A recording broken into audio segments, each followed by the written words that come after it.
kami, Mas Iyas.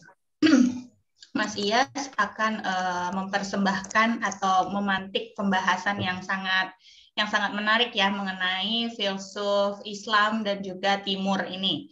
Mudah-mudahan kita semua bisa belajar sama-sama, bisa sharing sama-sama, dan ilmu yang dibagi oleh rekan kami, Mas Iyas, dapat berguna dan juga bisa menambah wawasan dan ilmu kita semua. Amin.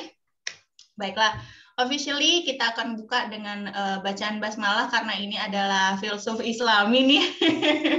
Bismillahirrahmanirrahim. Mudah-mudahan semuanya lancar. Ya, baik Mas. Iya, silahkan dimulai. Oke. Ini saya mulai aja ya, kita bahasnya rada casual dikit nggak apa-apa. Ya. Karena sesuai dengan sufisme sendiri gitu kan. Ada kata latoif atau latif atau dengan lemah lembut gitu kan. Oke, bismillahirrahmanirrahim. Assalamualaikum warahmatullahi wabarakatuh. Saya Iyas. Salam. Atau nama panjang saya Ilasul Amal, cuma ribet ya. Judul kali ini di kolektif akademinya jilid baru ya, terkait filsafat Asia dan Timur. Saya membawakan judul New Way Sufism on Critical Thinking by Taqiyuddin and Yusuf Ismail An-Nabhani. When Sufism Meets Contemporary Era. Jadi ada sedikit biografi dulu ya.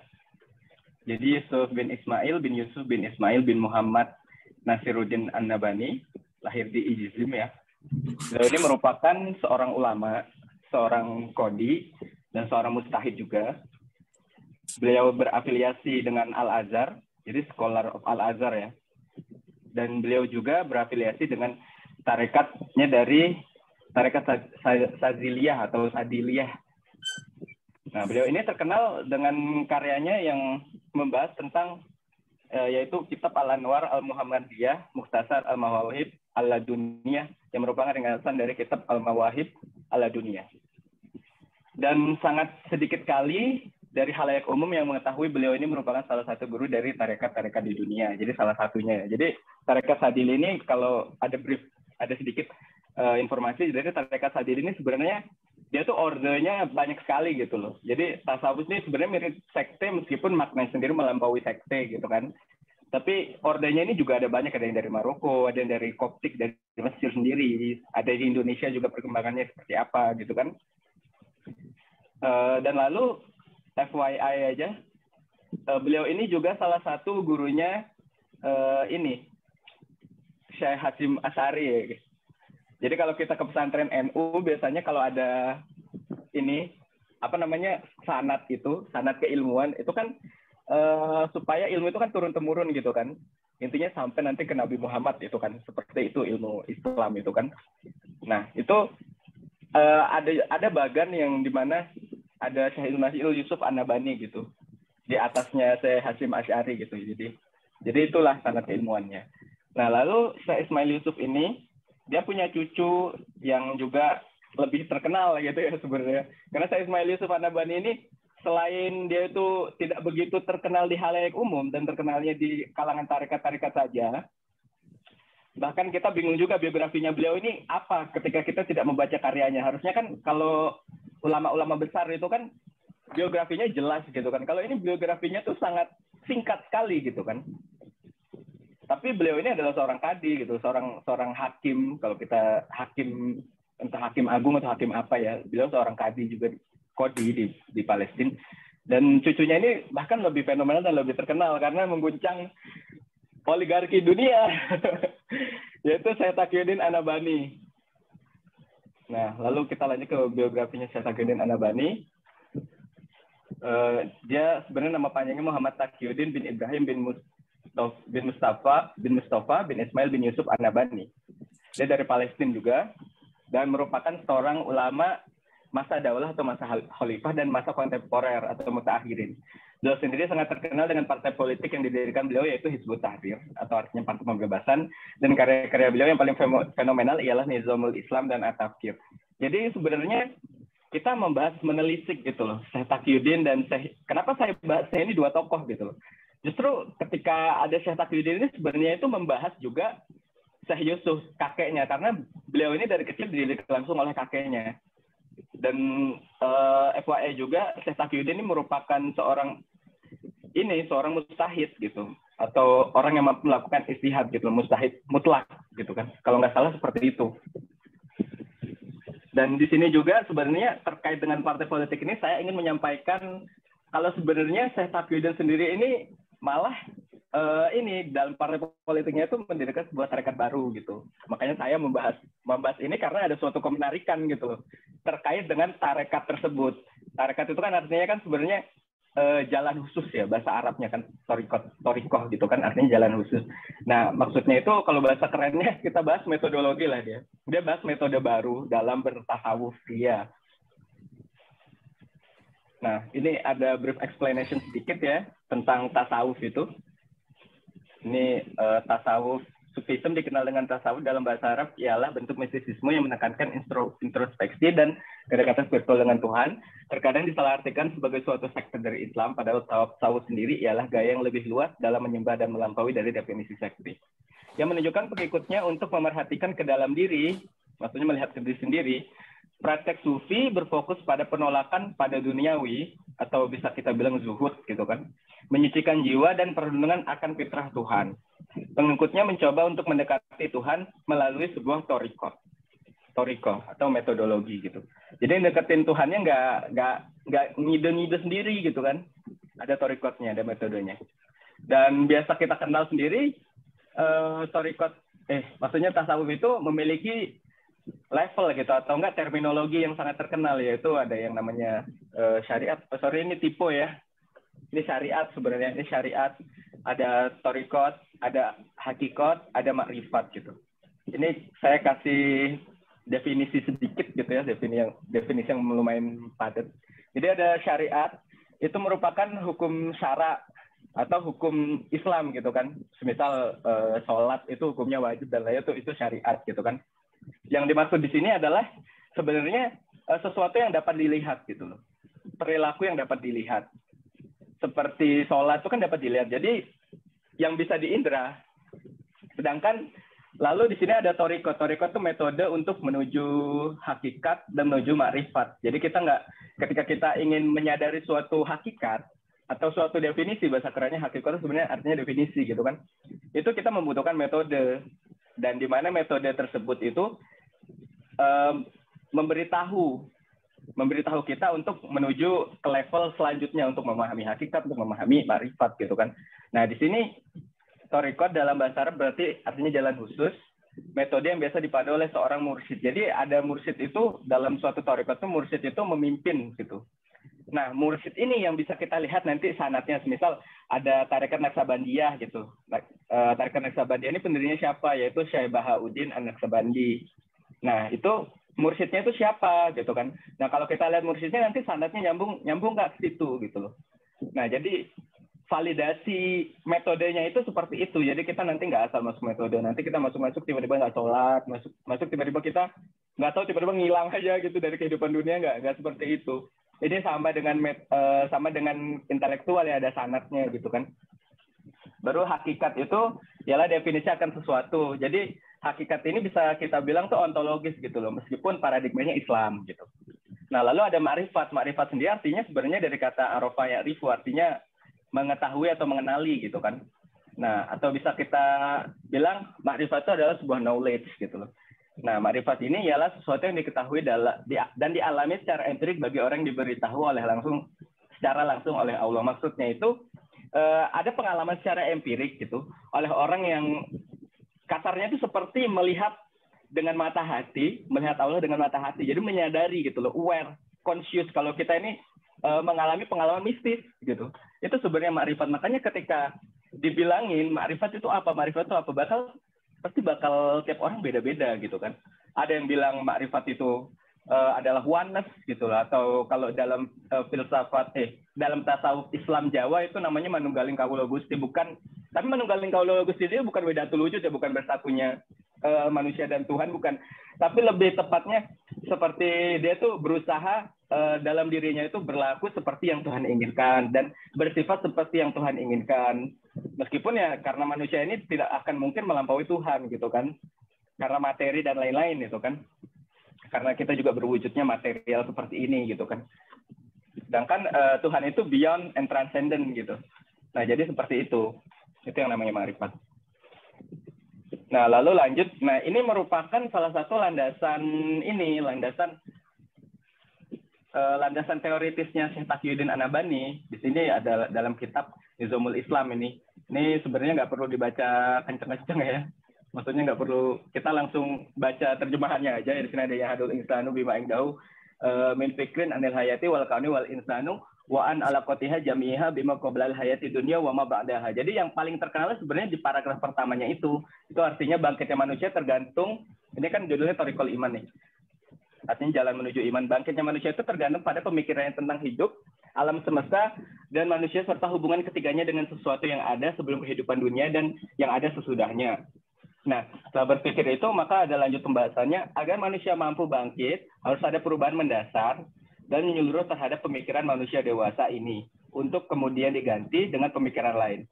Sebab pemikiranlah yang membentuk dan memperkuat mafahim atau persepsi terhadap segala sesuatu. Di samping itu, manusia selalu mengatur tingkah lakunya dalam kehidupan ini sesuai dengan mafahimnya terhadap kehidupan.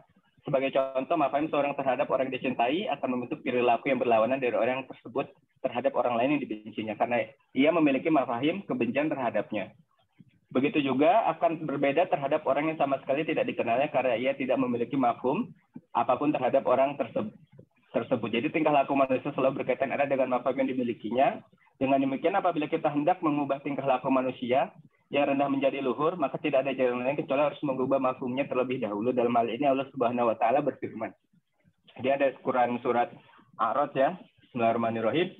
Innallaha la yughayyiru ma biqaumin hatta yughayyiru ma bi anfusihim. Artinya sungguhnya Allah tidak akan mengubah keadaan suatu kaum sebelum kaum itu sendiri mengubah apa yang ada pada diri mereka.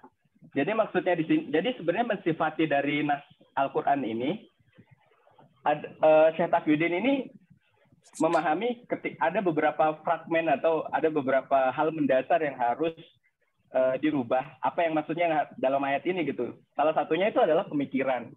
Dan pemikiran itu didapati dengan berpikir tentang apa itu hidup. Kita lanjut selanjutnya. Ini tentang apa itu kehidupan. Ada al-hayatu, ada al-kaunu, alam semesta, dan ada al-insanu, manusia. Lalu setelah itu kita berpikir tentang sebelum kehidupan, qoblal hayati, dan ba'dal hayati, dan setelah kehidupan. Jadi ada lingkup-lingkup ini. Nah ini tuh sebenarnya beliau mendapat pemikiran ini terkait dengan akidah gitu loh. Terkait dengan akidah Islam, terkait dengan Islam itu, landasan Islam itu seperti apa. Kan kita sebutnya akidah gitu kan. Sebenarnya akidah tuh seperti, kalau bahasa Arab tuh kita sebut seperti nizam atau pedoman gitu kan. Atau landasan teori gitu lah kalau kita dibahasakan.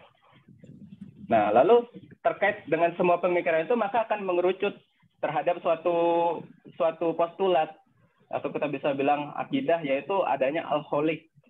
Kita bilang di sini artinya pencipta absolut gitu ya. Jadi kholak dari kata kholako yang artinya menciptakan. Kholiq ini adalah ism fa'ilnya atau subjeknya, yaitu sang pencipta. Dan makhluk itu adalah sesuatu yang diciptakan. Makanya nanti bakal muncul perdebatan tentang makhluk yang memiliki sifat Tuhan. Itu sebenarnya nggak mungkin. Semisal Al-Quran itu tidak bisa disifati makhluk, kan ada perdebatan filosofis seperti itu kan. Karena apa? Karena ketika Al-Quran disifati makhluk berarti Al-Quran bisa salah. Sedangkan ketika Al-Quran itu bukan makhluk, ketika Al-Quran itu adalah kalamullah atau Al-Quran adalah omongan Allah, ucapan Allah, maka itu pasti benar, pasti valid gitu karena ucapan sang pencipta. Jadi seperti itu. Perdebatan filosofisnya tuh bahkan bisa kita runut, bisa kita gali dari segi linguistik doang gitu kan. Nah, kita lanjut ini terkait pembahasan yang sangat mendasar ya. Jadi kita bahas sufisme di sini secara mendasar gitu kan, bukan secara mengawang-awang, kontemplatif gitu kan. Kita bahasnya secara sesuai judulnya critical thinking secara mendasar dulu kan. Jadi ada yang Syekh Taqiyuddin sampaikan dalam kitabnya itu melalui kitab An-Nizamul Islam dan kitab At-Tafsir tadi. Jadi Taqiyuddin mempelopori sufisme dengan pendekatan akal, untuk membantu suatu subjek dalam mempercepat tingkatannya ke tahap hakikat melalui paradigma dan dari tarekat hasil karyanya, dan ada beberapa hal yang dibutuhkan, yakni ar-ruh atau kita bilang consciousness, al-idrak komprehensif, dan al-fahmu atau understanding. Nah, di sini sebenarnya salah satu keunikan dari thariqat yang Syekh Taqiyuddin ini ciptakan, buat gitu, yaitu adalah pertama, akal itu mendasari seseorang beragama gitu kan. Dan dalam thariqat ini juga akal tersebut, meskipun nanti ketemu dimensi askesis atau dimensi training, pelatihan gitu, itu harus didasari dengan yang namanya akal gitu loh. Bahkan kita nggak bisa sekedar kita nggak bisa taklid. Nah, jadi taklid itu sebenarnya bahasa Arab ya, taklid artinya mengikuti gitu kan, mengikuti doang. Kita nggak bisa taklid, dan kita harus benar-benar berpikir secara kritis gitu di sini. Jadi matorikoh gitu kan, apa itu metodenya? Yaitu al-fikrul mustanir, adalah pemikiran yang cemerlang. Yaitu apa? Yaitu adalah al-aqli, yaitu adalah akal. Nah, dan ada ketiga hal ini adalah ketiga hal yang diperlukan dan tidak boleh dilewati seseorang itu. Nah, semisal dari nas di Al-Qur'an ya, yang intinya Allah menciptakan jin dan manusia itu untuk beribadah gitu. Nah, di situ itu sebenarnya bentuk penghambaan manusia itu adalah ketika dia hidup. Dan itu nggak dimulai dengan ibadah ini. Nggak dimulai dengan ibadah mahdoh gitu. Ibadah mahdoh itu ibadah yang kelihatan, yang wajib aja, misal sholat, puasa Ramadan yang atau zakat, nggak dimulai dari itu, tapi dimulai ketika manusia itu diciptakan. Bahkan ketika manusia itu jadi ruh, dari ruh dulu. Jadi kalau di Islam itu percayanya manusia itu diciptakan ruhnya dulu, nanti berkumpul di Lauhul Mahfuz, habis itu nanti diciptakan bentuk badannya, baru dikirim ke dunia gitu kan. Dari manusia itu dilahirkan dan sampai manusia itu sampai manusia itu mati gitu kan. Nah, di sini tuh maka dibutuhkan yang namanya ar-ruh gitu, consciousness. Jadi ajarannya Syekh Taqi ini mendasari adalah tidak memisahkan antara ruh dan atau antara consciousness dan kehidupan materi dan madaniyah gitu loh. Dan madah maksudnya. Dan materi. Jadi ruh di sini yang dimaksud tuh apa? Kita kan selalu mensifati ruh tuh adalah nyawa gitu loh, atau adalah kalau orang ruhnya hilang mati. Sebenarnya bukan ruh yang itu, tapi ruh yang di sini itu yang dimaksud dalam bahasa Arab itu adalah consciousness gitu, atau kesadaran. Nah, maksudnya itu kita itu sadar, kita tuh aware kalau kita itu sebenarnya sedang menghamba. Kita adalah Abdullah, kita tuh adalah hambanya Tuhan gitu loh. Abdullah kan artinya hamba Tuhan gitu kan. Lalu di sini kita ada yang namanya al-idrak, ada yang namanya komprehensif atau berkesinambungan atau secara menyeluruh. Yang dimaksud itu adalah bahkan ketika kita BHB, ketika kita berkeringat, ketika kita hidup, ketika kita nafas, ketika kita sakit, itu semuanya adalah bentuk ibadah gitu. Dengan salah satunya apa? Meniatkan hidup ini hanya untuk Allah. Jadi inna sholati wa nusuki wa mahyaya wa mamati lillahi rabbil alamin. Maksudnya itu di situ. Hidupku, sholatku, dan matiku itu hanya untuk Allah, itu maksudnya hidup al-hayat itu seperti ini. Dan ini diwujudkan salah satu syaratnya dengan ada namanya al-fahmu atau understanding. Jadi ketika kita mengetahui, yang maksud mengetahui di sini itu ada al-fahmu, maka kita menjadi arif, kita menjadi orang yang mengetahui. Arif itu sebenarnya orang yang mengetahui ya. Nanti arif itu jadi kata makrifat, dan orang yang makrifat itu bisa kita bilang jadinya nanti irfan gitu loh. Jadi kalau ada orang irfan tapi dia nggak tahu, wah nggak sesuai namanya gitu kan. Karena irfan artinya orang yang mengetahui gitu. Mengetahui apa? Mengetahui makrifat itu tadi. Nah, jadi ada 3 hal kunci ini yang mendasari bahwa setiap ibadah manusia, baik itu dia omongannya dia, baik itu apapun yang dilakukan selama hidupnya, itu adalah bentuk ibadah kepada Allah. Asal niatnya kepada Allah. Makanya sebenarnya yang fatal dari thariqat ini, bukan fatal ya, fatal dari hayat ini, bukan kita manusia itu kan sebenarnya tempatnya lupa itu kan. Bahkan ketika kita keluar aja, kita tuh kadang niatin dengan malas-malas kayak, aduh aku harus ngurusin skripsi, aku harus fotokopi, aku harus lain-lain. Itu mereka tuh lupa. Kalau mereka berpikir tuh, mereka tuh nggak sadar di sini. Consciousness, nggak ruh di sini. Mereka tuh lupa kalau hidupnya mereka tuh untuk Allah. Jadi melakukan apapun itu harus diniatkan untuk Allah. Karena apa? Karena ketika tidak diniatkan untuk Allah, maka itu semua akan sia-sia. Nggak ada nilainya di mata manusia ataupun di mata Allah tuh nggak ada nilainya. Itu yang dimaksud dari tasawufnya Syekh Taqiyuddin An-Nabhani. Dan itu pun tercermin sebenarnya Syekh Taqiyuddin sangat mencerminkan kakeknya gitu loh, karena kakeknya sebenarnya udah nggak banyak ngomong, nggak banyak nggak banyak bikin publikasi gitu. Zaman dulu kan nggak ada kayak gini, nggak ada Zoom meeting zaman dulu kan. Tapi beliau ini sama-sama berkelana juga. Bahkan hidupnya pun Syekh Ismail Yusuf An-Nabhani ini, dia itu kerjanya mungkin di seputaran lingkup hukum aja, di kodi gitu kan, karena emang putus di Islam itu kan nggak ada hukum banding kan, di daulah itu atau di khilafah itu nggak ada hukum banding kan, makanya harus hukumnya itu harus benar-benar baik gitu, harus benar-benar bijak gitu kan, makanya hidupnya di situ aja gitu kan, entah dia jadi staf, entah tiba-tiba jadi hakim lagi, entah jadi staf lagi, nggak tahu, hidupnya di situ aja. Tapi beliau ini hidupnya berkelana sesuai dengan ajaran Islam, yaitu kita emang harus harus berkelana gitu kan.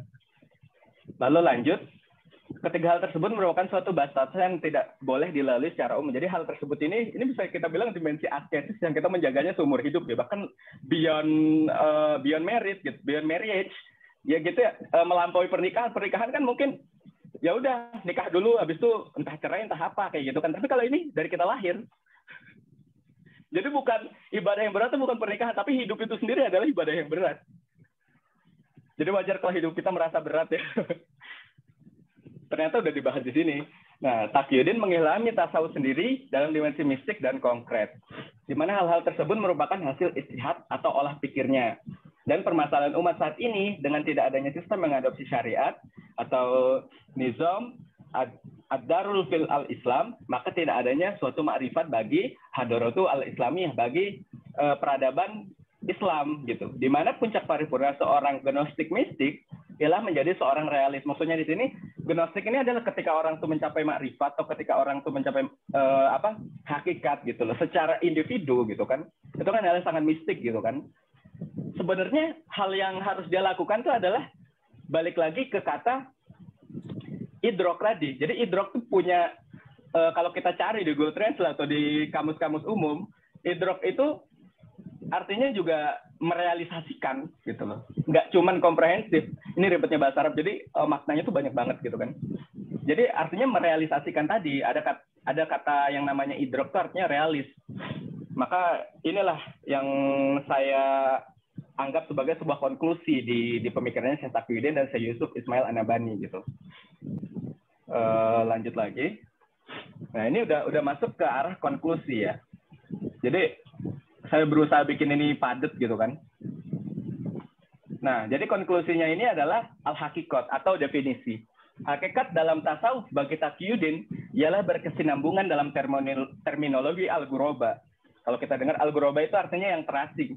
Maksudnya itu bukan orang yang diasingkan karena nggak ada kelakuannya, nggak ada akhlak gitu kan, bukan. Tapi yaitu orang yang dia tuh selalu mengkritik terhadap dirinya, autokritik, kritik terhadap masyarakat, dan kritik terhadap hal-hal lainnya gitu. Itu yang masuk al-ghuraba. Maksudnya terasing itu apa? Karena orang-orang itu pasti bakal pro status quo. Tapi al-ghuraba ini enggak gitu loh. Dia ini adalah tonggak-tonggak perubahan itu al-ghuraba itu. Kalau di orang-orang barat mungkin ada emas gitu kan. Nah, itu termasuk al-ghuraba karena ya memang harus kayak gitu al-ghuraba itu. Dan nilainya kenapa di mata manusia itu nilainya jelek sekali gitu kan. Maksudnya ya ngapain lo? Nggak bisa hidup kaya, nggak bisa beli, zaman dulu mungkin nggak bisa beli Bugatti gitu kan. Bugatti udah ada perang dunia ke-1 kayaknya ya. Ada Bugatti, nggak bisa beli apa gitu kan zaman dulu kan. Kalau kita nonton seriesnya Peaky Blinders kan, Tom Shelby udah bisa beli Bugatti pada saat itu gitu kan. Mark itu mengapain dia udah nggak beli Bugatti, padahal dia bisa kaya gitu kan. Nah, makanya nilainya dari al-ghuraba ini adalah nilai di mata Tuhan itu sendiri, bukan nilai di mata manusia gitu. Nah, lalu yaitu subjek yang senantiasa kritis dan melakukan perbaikan terhadap diri maupun kolektif. Dan dalam hal ini hakikat, jadi definisi atau hakikat, saya bilangnya hakikat aja. Hakikat dalam syariat sendiri yaitu berupa terlaksananya syariat yang paripurna sehingga hikmah dan manfaatnya terasa bagi seluruh alam. Jadi yang aku bilang di sini itu bukan cuman sekedar tasawuf ini terhadap hal individu gitu loh, tapi tasawuf ini terhadap hal kolektif, dan tasawuf ini sampai ke arah kosmos, di dimensinya itu global dimensinya. Bukan cuma dimensi makro doang, mikro makro. Enggak, ini dimensinya global. Yang dimana, ya apa sih itu yang namanya makrifat tuh? Nah, kalau makrifat itu biasanya orang-orang merasakannya sendiri, merasakannya secara individu, ya itu memang harus individu ya untuk makrifat yang seperti itu. Tapi apa itu makrifat yang secara global? Yaitu yang merasakannya itu harus satu global. Itu yang namanya makrifat yang paripurna harus seperti itu. Itu yang dimaksud Syekh Taqiyuddin. Makanya nanti pembahasannya Syekh Taqiyuddin itu dia membahas, mengulik setiap zaman, baik itu pasca khilafah atau sebelum khilafah dan pada masa khilafah, itu membahas peradaban dan lain-lain dan mencari titik temunya dan mencari kritisisme di situ dan mencari apakah syariat itu berjalan dengan sempurna dan apakah manfaat yang dirasakan, atau apakah syariat itu dijalankan secara tidak sempurna dan apakah manfaat dan akibat yang dirasakan, dan apakah jalan keluar tersebut gitu loh. Jadi apa jalan keluar untuk menangani hal tersebut.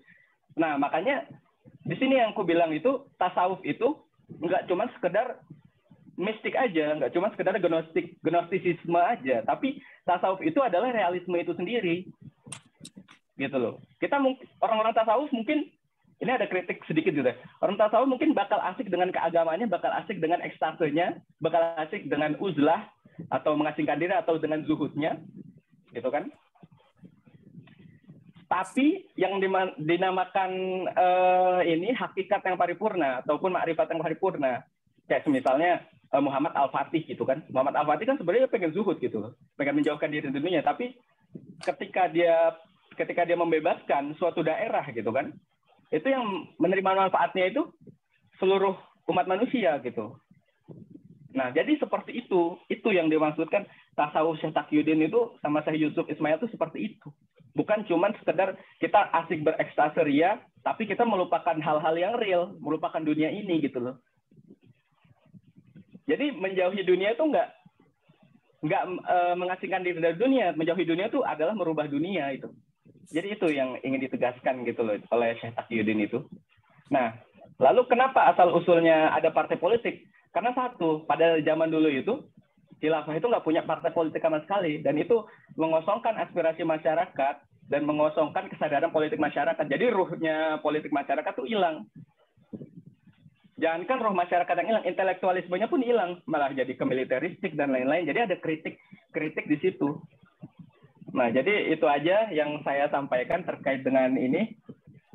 Kita lanjutkan, saya lempar ke Mbak Michelle ya sebagai moderator. Terima kasih. Ya, terima kasih Mas Iyas dengan pembahasannya yang sangat menggemparkan saya juga sebenarnya. karena saya sangat baru nih di filsafat timur. Oke. Terima kasih sekali lagi kepada Mas Iyas. Sekarang kita buka Q&A buat para teman-teman yang mau menanyakan, membahas, ataupun mau menambahkan. Silahkan, monggo.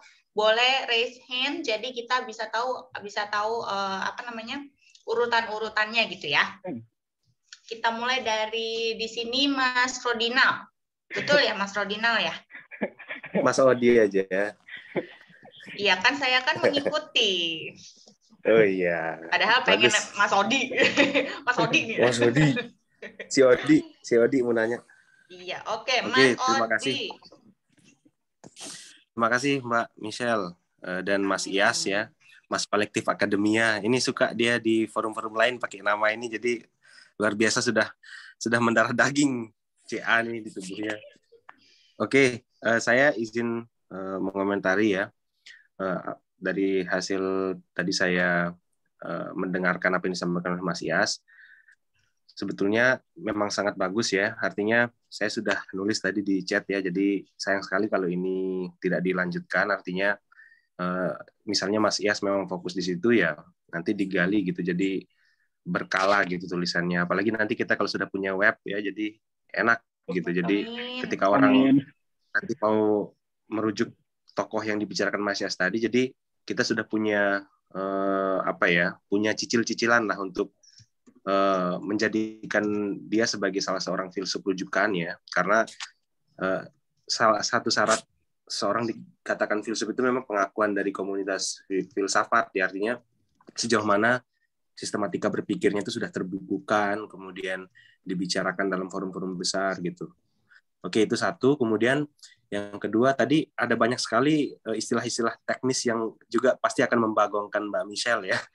Istilah-istilah teologis yang sangat memang teknikal, yang saya rasa memang saya sendiri pun sebagai orang yang ibaratnya masih satu nafas lah artinya dengan apa yang disampaikan Mas Yas, juga mungkin perlu mencari lagi ya apa arti istilah-istilah itu gitu. Nah, mungkin PR terbesar nanti Mas Yas, istilah-istilah teknikal yang sangat teologis itu bisa dibahasakan dalam misalnya bahasa filsafat gitu, misalnya ketika tokoh yang tadi bicarakan itu berbicara tentang eksistensi misalnya, nanti mungkin bisa dibahasakan lebih ke term-term filosofis mungkin. Nah, kemudian ini ketiga saya bertanya ke Mas Iyas ya. Yang kedua poin itu cuman ini aja, cuman kita sharing-sharing aja. Yang pertanyaan saya itu sebetulnya sederhana, Mas. Kan sekarang ini banyak orang yang ada dua sisi sebetulnya ya. Setelah posmo itu dianggap sebagai suatu tradisi yang rapuh secara epistemik, tapi di satu sisi membangkitkan semangat orang untuk menata kembali serpihan-serpihan realitas yang kemudian dipisah-pisah oleh tradisi modernisme ya, terutama dari tradisi Kartesian yang kemudian sangat dualis ya, memisahkan mind and body ya, kemudian orang berdebat kesadaran itu letaknya di mana, ada yang panpsikisme misalnya, mereka mengambil sikap fisikalis yang kemudian menganggap bahwa semua itu ada kesadaran itu di mana-mana gitu, dan perdebatan filsafat akal budi itu kemudian mengakar pada keterpecahan realitas itu. Ada buku bagus ya, judulnya Perennialisme, bukunya ya, Immanuel Wora, itu bagus sekali buku itu. Jadi dia melihat posmo itu sebagai suatu pijakan kebangkitan kaum perennis. Artinya kan kalau kita lihat peninggalan modernisme ini kan logosentris itu salah satu ciri khasnya kan. Jadi realitas itu pengen diikat menggunakan ilmu-ilmu ya, seolah orang-orang biologi punya realitasnya sendiri, orang filsafat punya realitasnya sendiri, orang jangankan itu satu rumpun sosum aja kan itu punya realitasnya masing-masing. Psikologi punya realitasnya sendiri, dan mereka tidak menaruh minat untuk menyelidiki realitas selain realitas keilmuan mereka gitu. Nah, pertanyaannya, ada anggapan misalnya sufi ini nggak relevan lagi untuk era sekarang, artinya sekarang itu kan misalnya orang serba dimabukkan oleh certainty ya. Jadi certainty circumstance. Jadi mereka nggak ingin mengungkapkan kondisi yang uncertain dengan cara mengandalkan science effect gitu ya. Nah, menurut Mas Iyas, bisa nggak ditarik relevansinya atau relate nggak pemikirannya filsuf yang tadi ya, kalau kita mungkin menyepakati sebagai filsuf atau sebagai teolog, untuk merespon misalnya permasalahan filsafat kontemporer. Nah, permasalahan filsafat kontemporer salah satunya itu adalah pandangan misalnya scientism ya. Jadi bisa nggak kita tarik pikirannya filsuf tadi itu dalam perdebatan-perdebatan kontemporer, misalnya perdebatan tentang tadi Mas Yas menyinggung linguistik ya. Jadi kalau perdebatan dalam religious studies, terutama analytical religious studies itu kan pernyataan ketuhanan itu yang diuji, bukan kepada argumen ontologis klasik ala Anselmus misalnya, perdebatan Anselmus dengan Gaunilo udah nggak laku lagi tuh. Jadi seperti misalnya para pengikut Searle ya, kemudian Searle itu pernah mengatakan bahwa semua pernyataan ketuhanan ya itu meaningless. Karena apa? Karena objek semantiknya itu non-eksis. Nah, itu PR-nya Mas Yas. Sekaligus pertanyaan saya, bisa nggak ditarik ke perdebatan filsafat kontemporer? Itu aja, Mas. Yes. Oke, terima kasih Mas Odi dengan pertanyaannya. Wow. Memang banyak juga yang saya motos dulu nih sama Masnya nih, membela saya dengan istilah-istilah yang membagongkan. Jadi saya lihat tadi raut mukanya Mbak Michelle tuh kayak what the? Saya juga mau tanya sih, Mas. Mau tanya juga sih nanti. Cuma saya setelah Mas Galuh aja kali ya, daripada nanti saya kena karma. Oke, Mas Galuh. Nih, Mas Galuh adalah rekan saya yang tidak akan pernah absen dari sesi pertanyaan ya.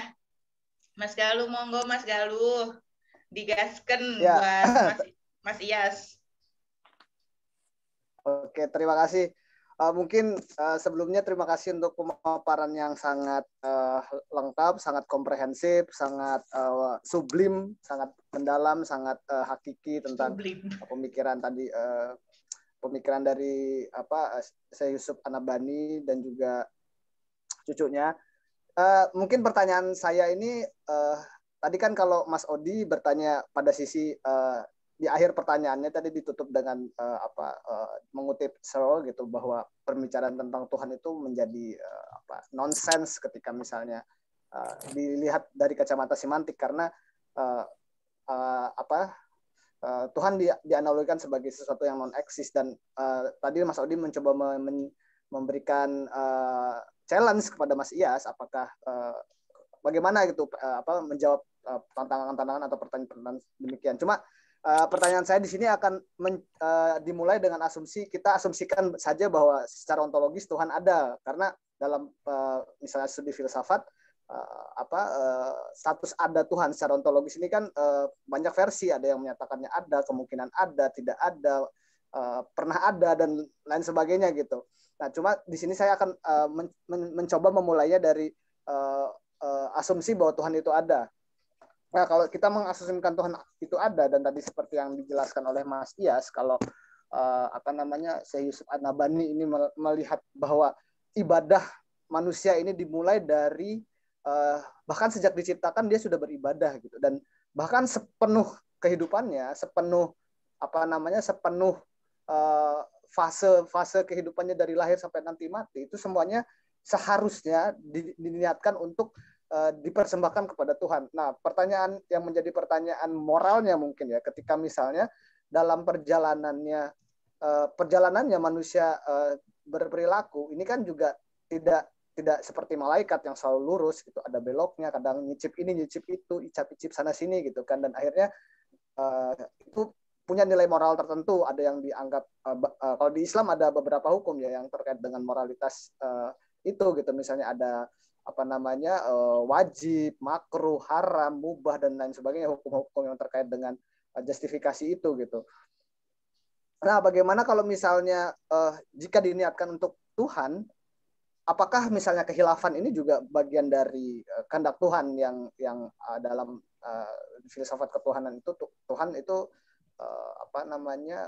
punya kuasa gitu, omnipotence gitu, yang punya kuasa atas apapun yang terjadi termasuk realitas kemanusiaan.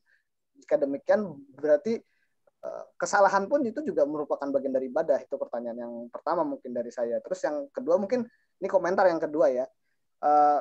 Ini menarik karena pasifisme sufistik yang tadi dijelaskan oleh Mas Iyas ini kan ini sangat berbeda ya dengan pasifismenya ini yang saya kan kebetulan juga mendalami filsafat Cina, itu ada Taoisme gitu kan, ada Taoisme, dan juga dalam tradisi keagamaan India, misalnya dalam tradisi India itu ada Buddhisme yang sangat pasifistik. Kalau di Cina ada Taoisme yang sangat pasifistik, yang memang menjauhkan diri dari hal-hal yang sifatnya duniawi, atau tadi dalam bahasa Mas Iyas disebut sebagai zuhud gitu kan. Nah, Taoisme ini benar-benar dia kafah melakukan pasifisme gitu, udah nggak peduli dengan hal-hal yang sifatnya duniawi. Bahkan dalam sejarahnya itu kaum mistik Taois ini pernah mengetahui usaha-usaha moral yang dikembangkan oleh Konfusius gitu. Nah, yang menjadi mungkin kekaguman saya dari Yusuf An-Nabhani ini, dia bisa gitu membuat seseorang ini dia pasif tapi punya sensitivitas terhadap hal-hal yang berkaitan dengan khalayak banyak orang gitu. Karena setahu saya orang-orang mistik ini sangat fokus pada ekstase religius gitu. Entah bentuknya seperti apa, tapi kadang bisa sangat tidak peduli gitu dengan yang dialami oleh orang lain gitu. Itu aja sih tanggapan dan pertanyaan dari saya. Terima kasih. Saya kembalikan ke moderator. Oke, Mas Galuh, terima kasih. Cukup kompleks ya pertanyaan dan pembahasannya. Mungkin kita buka sesi pertanyaannya ini dibagi dua sesi ya. Jadi sesi pertama itu ada tiga peserta atau tiga penanya atau pembahas kayak gitu ya. Nanti setelah itu dijawab oleh Mas Iyas, kemudian kita buka lagi sesi kedua untuk Q&A. Nah, ini saya lihat tadi Mas Aam ya, udah raise hand. Nggak apa-apa Mas, jangan dilowerin lagi, aku udah lihat loh. Pak, aku udah lihat loh Pak. Oke. Ya, monggo Pak, 3 dulu Ya. di sesi ini. Ya, terima kasih Mas Ian ya, Mbak. Terima kasih telah memberikan waktu kepada saya. Ini silaturahmi yang pertama kali saya dari Bandung ya, ikut kajian ini. Mudah-mudahan bertambah ilmu dari sahabat-sahabat semuanya. Tadi permasalahan pemikiran An-Nabhani atau siapa Yusuf An-Nabhani. Dilihat dari segi historisnya begitu singkat ya Mas Yas ya. Karena permasalahan begini, ketika beliau lebih cenderung di sufi ya, sufistiknya lebih cenderung di masuk ke thariqahnya Asadiliyah. Yang menjadi pengaruh yang paling besar siapa gurunya? Karena gurunya ini sangat banyak sekali ya. Terutama dari Mesir, guru-guru ya, di antaranya ya gurunya Ibrahim As-Saqo, kemudian As-Suaibi, kemudian Muhajir Wal-Zohari, semuanya dari Mesir, tetapi dari luar Mesirnya sedikit. Ini ada sambungan nggak dengan pemikiran-pemikiran yang terkenal, yaitu pengarang kitab Hikam, yaitu Syekh Athaillah. Ini memberikan pengaruh nggak pemikirannya? Karena mengapa? Pemikiran beliau makanya dikatakan Syekh karena banyak guru-gurunya, sehingga pengaruhnya dan berpikir itu sangat luas dalam konteks tasawuf. Tapi yang mana yang dominan ya? Karena ada sebuah kaidah ya dari Al-Qusairi, walam yakun asrun minal bimidatil islami illa wafi sayumin soyu hadihil taifah. Artinya di kalangan Islam itu sendiri waktu itu berfungsi dan bermanfaat sebuah guru dikatakan syekh itu kalau banyak gurunya melebihi daripada 50 guru lah. Ada yang berpendapat seperti itu. Jadi yang pertama adalah siapa yang memberikan pengaruh terhadap kesufian beliau ya, An-Nabhani. Yang kedua, permasalahan tadi tidak disinggung dengan konteks insan kamil. Ya, hubungannya dengan Nur Muhammadiyah. Karena ada hadis yang sering diulang-ulang dalam kitab Anwarul Muhammadiyah, awaluma khalaqallahu nuri. Itu hadisnya Hasan. Kemudian ada awaluma khalaqa ruhi. Itu hadisnya masyhur. Ada yang mengatakan hadis yang beliau yang ketiga itu awaluma khalaqal aqla. Itu hadisnya masyhur juga. Ini bagaimana hubungan pemikiran sufistik beliau tentang konteks insan kamil, hubungannya dengan Nur Muhammadiyah. Ini belum dibicarakan tadi. Karena masalah idrok, kemudian tentang ruh, tentang fahmun, sebetulnya ada hubungan dengan konsep insan kamil berasal dari Nur Muhammadiyah. Mungkin seperti itu dua pertanyaan. Mohon maaf, mudah-mudahan ini ada kesinambungan ya pemikiran Mas Iyah dengan konteks sejarah gurunya yang dominasinya di mana. Yang kedua, konteks insan kamil ya, kemudian tentang Nur Muhammadiyah, kesufistikan beliau itu lebih dalam tentang insan kamil ya. Terima kasih. Demikian Mbak, terima kasih. Terima kasih Pak Aam atau Mas Aam juga nih, biar sama-sama muda ya Pak ya. Iya. Wow, saya mendengar kitab hitam nih Pak. Langsung. Minum air putih dulu Mas Yas. Biar enggak. Iya Mas Iyas, boleh dipersilahkan minum air putih dulu mungkin, atau air zam-zam mungkin, karena langsung dibacain kitab hitam saya pun langsung jadi shock. Ini sidang disertasi Mas Iyas. Iya. Terima kasih Pak Aam dengan pertanyaan, pembahasan juga penambahannya sangat knowledgeable sekali ya buat kita, apalagi juga buat saya yang baru di sini mengenai sufi-sufi dan juga filsafat Timur. Oke, Mas. Ya, sebelumnya seperti yang tadi saya sudah mention ya, ini 3 dulu. Nanti setelah dijawab sama Mas Iyas, kita buka sesi kedua untuk Q&A-nya. Jadi Mas Iyasnya juga ada napasnya, ada jedanya gitu ya. Oke, Mas Iyas, monggo Mas Iyas, 3 pertanyaan dari Mas Odi, Mas Galuh, sama Pak Aam. Iya, terima kasih ya atas pertanyaannya yang mudah sekali gitu ya. Bahkan dari pertanyaan itu timbul pertanyaan saya sendiri. Gitu kan. Yang saya bingung bakal nanya kemana ini. Gitu kan. Karena saya nggak hidup di lingkup itu ya, di lingkup para syekh, di lingkup para ulama gitu kan. Saya hanya bersinggungan, atau saya ini sebenarnya kayak aksar gitu. Hanya nyempil aja, hanya sisa-sisa gitu kan. Dan alhamdulillah bisa menyampaikan ini di forum yang hikmat seperti ini gitu kan. Kita lanjut ke pertanyaan pertama gitu ya, yang saya dapat dari Mas Odi tadi, perdebatan filsuf kontemporer dengan Islam itu sendiri bagaimana menjawabnya, khususnya Islam ini mestinya subjeknya gitu kan ya, bukan agamanya gitu kan yang jawab. Dan ketuhanan, dan ini filsafat ketuhanan yang tadi dibilang Mas Odi yang dibilang non-exist dan meaningless gitu kan. Ini gimana Mas? Tadi pertanyaannya clear yang itu ya Mas Odi ya? Halo Mas Odi. Mas Odi menghilang. Sedang dipanggil Tuhan sepertinya. Mas, pokoknya salah satunya itu dia bertanya tentang apakah teologi ketuhanan ini bisa direlevansikan dengan teknologi atau zaman-zaman sekarang yang sudah sangat maju begitu. Ya. Mungkin boleh saya ulang sedikit, Mbak. Ya. Itu ya, Mas. Jadi sebetulnya bukan hanya relevansi ketika misalnya teknikal ya, karena kita ini berbicara filsafat ya, jadi tatarannya bukan praktis sebetulnya. Artinya bisa nggak Mas Iyas atau berikan gambaran kepada kita jika pikirannya tokoh yang tadi Mas Iyas bahas itu ya, itu ditarik ke dalam perdebatan filsafat kontemporer. Misalnya salah satunya tadi udah saya dapat tuh dari Mas Galuh tuh ya, perdebatan moral. Nah, yang saya tekankan tadi itu perdebatan ontologisnya. Terkait dengan misalnya tadi Mas Yas juga nyinggung linguistik kan. Jadi kalau perdebatan kontemporer filsafat itu terutama filsafat ketuhanan itu sebetulnya antara orang-orang yang realis dengan non realis gitu ya. Dimana ketika orang yang non realis ketika dia sudah bisa memikirkan Tuhan ya, maka Tuhan itu sudah dianggap ada gitu.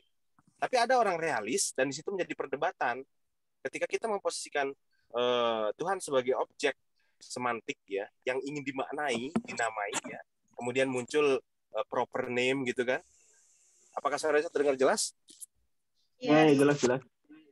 Ya, kan kalau di filsafat bahasa itu kan muncul proper name. Apa alasan kita kemudian menyebut bahwa pernyataan ketuhanan itu bermakna gitu?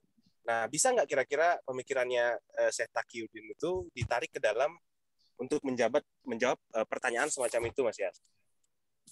Nah, jadi jawabannya semestinya bisa ya.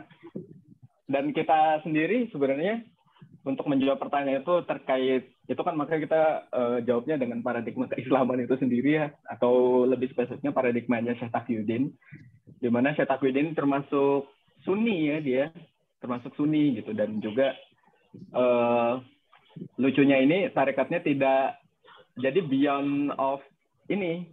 Misal dia itu orang-orang yang pengikut tarikatnya itu dia bermazhab fikihnya itu keempat imam atau salah satunya dari itu gitu kan. Jadi dia beyond itu, beyond fikih itu gitu kan. Nah, ketika membahas tentang ini, tentang relevansinya gitu terkait kaum realis dan non realis gitu ya. Sebenarnya ada terminologi yang itu sangat terlalu sih kalau perdebatan realis dan anti realis itu, cuman bisa nggak pikirannya Syekh Taqi itu kemudian untuk menjustifikasi bahwa penamaan tentang yang dianggap non eksis ya, karena kalau di dalam filsafat ketuhanan itu ya, perdebatan kontemporernya itu realitas itu dibagi jadi dua, ada non existent reality sama existent reality. Kemudian ada tokoh juga beberapa filsuf ya ingin menjembatani yang penilaian ontologis yang terlalu ketat itu ada namanya subsistensi. Di antara yang eksis dan tidak eksis itu ada yang subsistensi, kondisi di mana ia eksis dalam kondisi yang terbatas ya. Nah, kan itu perdebatan ketuhanan itu sudah lama meninggalkan, seperti perdebatannya Aquinas ya, perdebatannya Ibn Rus, perdebatannya Al-Ghazali ya. Nah, sekarang tantangan filsafat ketuhanan itu sebetulnya merespon diskursus ontologis yang lebih analitis. Artinya tadi yang saya bicarakan tadi ya, pernyataan ketuhanan itu dianggap oleh Searle ya dan para pengikutnya sebagai suatu pernyataan yang meaningful, yang meaningless. Di samping itu juga ada Mas Yas ya, New Atheism misalnya ya, Richard Dawkins, Christopher Hitchens ya, Sam Harris, Daniel Dennett, terutama Daniel Dennett ya, dalam bukunya The Intentional Stance itu, dia menganggap bahwa memang pernyataan ketuhanan ya, atau misalnya every inference yang based on religious experience misalnya ya, itu dianggap meaningless karena objek ketika dibangun semantik itu non eksis gitu. Nah, mungkin supaya Mas Yas lebih jelas lagi dengan pertanyaan saya yang tadi mungkin obscure itu, bagaimana ketika dihadapkan dengan persoalan semacam itu gitu, di pikiran dari Syekh Taqiyuddin ini, apakah bisa kita libatkan beliau dalam perdebatan religious, analytical religious study semacam itu gitu, yang ketika keberatan antara ini kamu berargumentasi misalnya tentang unicorn aja itu sudah merujuk pada non-existent object yang ketika ditarik menjadi objek semantik ya, atau bahkan objek intensional pun itu nggak adekuat gitu. Kayak gitu Mas ya, semoga jelas. Ya sebenarnya saya baru banget membahas dengan pembahasannya Mas Rudi terkait non-existent reality dan lain-lain itu kan. Tapi saya berusaha di sini menjawab sebagai sebagai orang yang membaca karyanya Syekh Taqiyuddin An-Nabhani gitu loh. Nah di sini ada terminologi yang mungkin yang ya sebenarnya sangat bisa untuk dibahasakan ke sana gitu loh. Cuman balik lagi karena permasalahannya ini paradigmanya Syekh Taqiyuddin, dan Syekh Taqiyuddin adalah seorang syekh gitu kan, di mana ada terminologi yang sangat tepat untuk membahasakan hal-hal tersebut gitu loh dalam ranah intelektual. Salah satunya itu ketika kita membahas validasi di sini, ketika kita membahas validasi itu sebentar ya, ada gangguan teknis.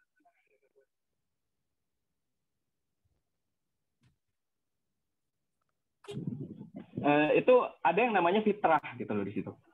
Jadi mungkin ini pembahasannya terlalu pembahasan saya mungkin terlalu rada mengotakkan kayak ya udah intinya itu gitu loh. Tapi saya mencoba membahasakan itu ketika saya membahasakan secara singkat gitu kan. Itu yang namanya fitrah gitu. Fitrah itu maksudnya itu ada yang namanya postulat-postulat yang datang dari nas Al-Qur'an gitu kan. Semisal manusia itu dari awal adalah seorang muslim, manusia itu dari awal adalah seorang mukmin, atau enggak ada logika yang dibangun terkait thoriqul iman tadi, terkait jalan menuju iman gitu kan. Itu kan sebenarnya jalan menuju imannya Syekh Taqiyuddin itu kan ada logika yang dibangun di situ. Kayak salah satu contohnya itu adalah bagaimana kita berpikir tentang alam semesta dan bagaimana ketika kita itu berpikir secara benar dan akhirnya bisa menemukan kalau ternyata eksistensi Tuhan itu ada gitu loh. Nah, salah satu logika yang sangat major di situ, yang sangat masyhur adalah adanya alam semesta itu merupakan indikasi adanya Tuhan gitu kan.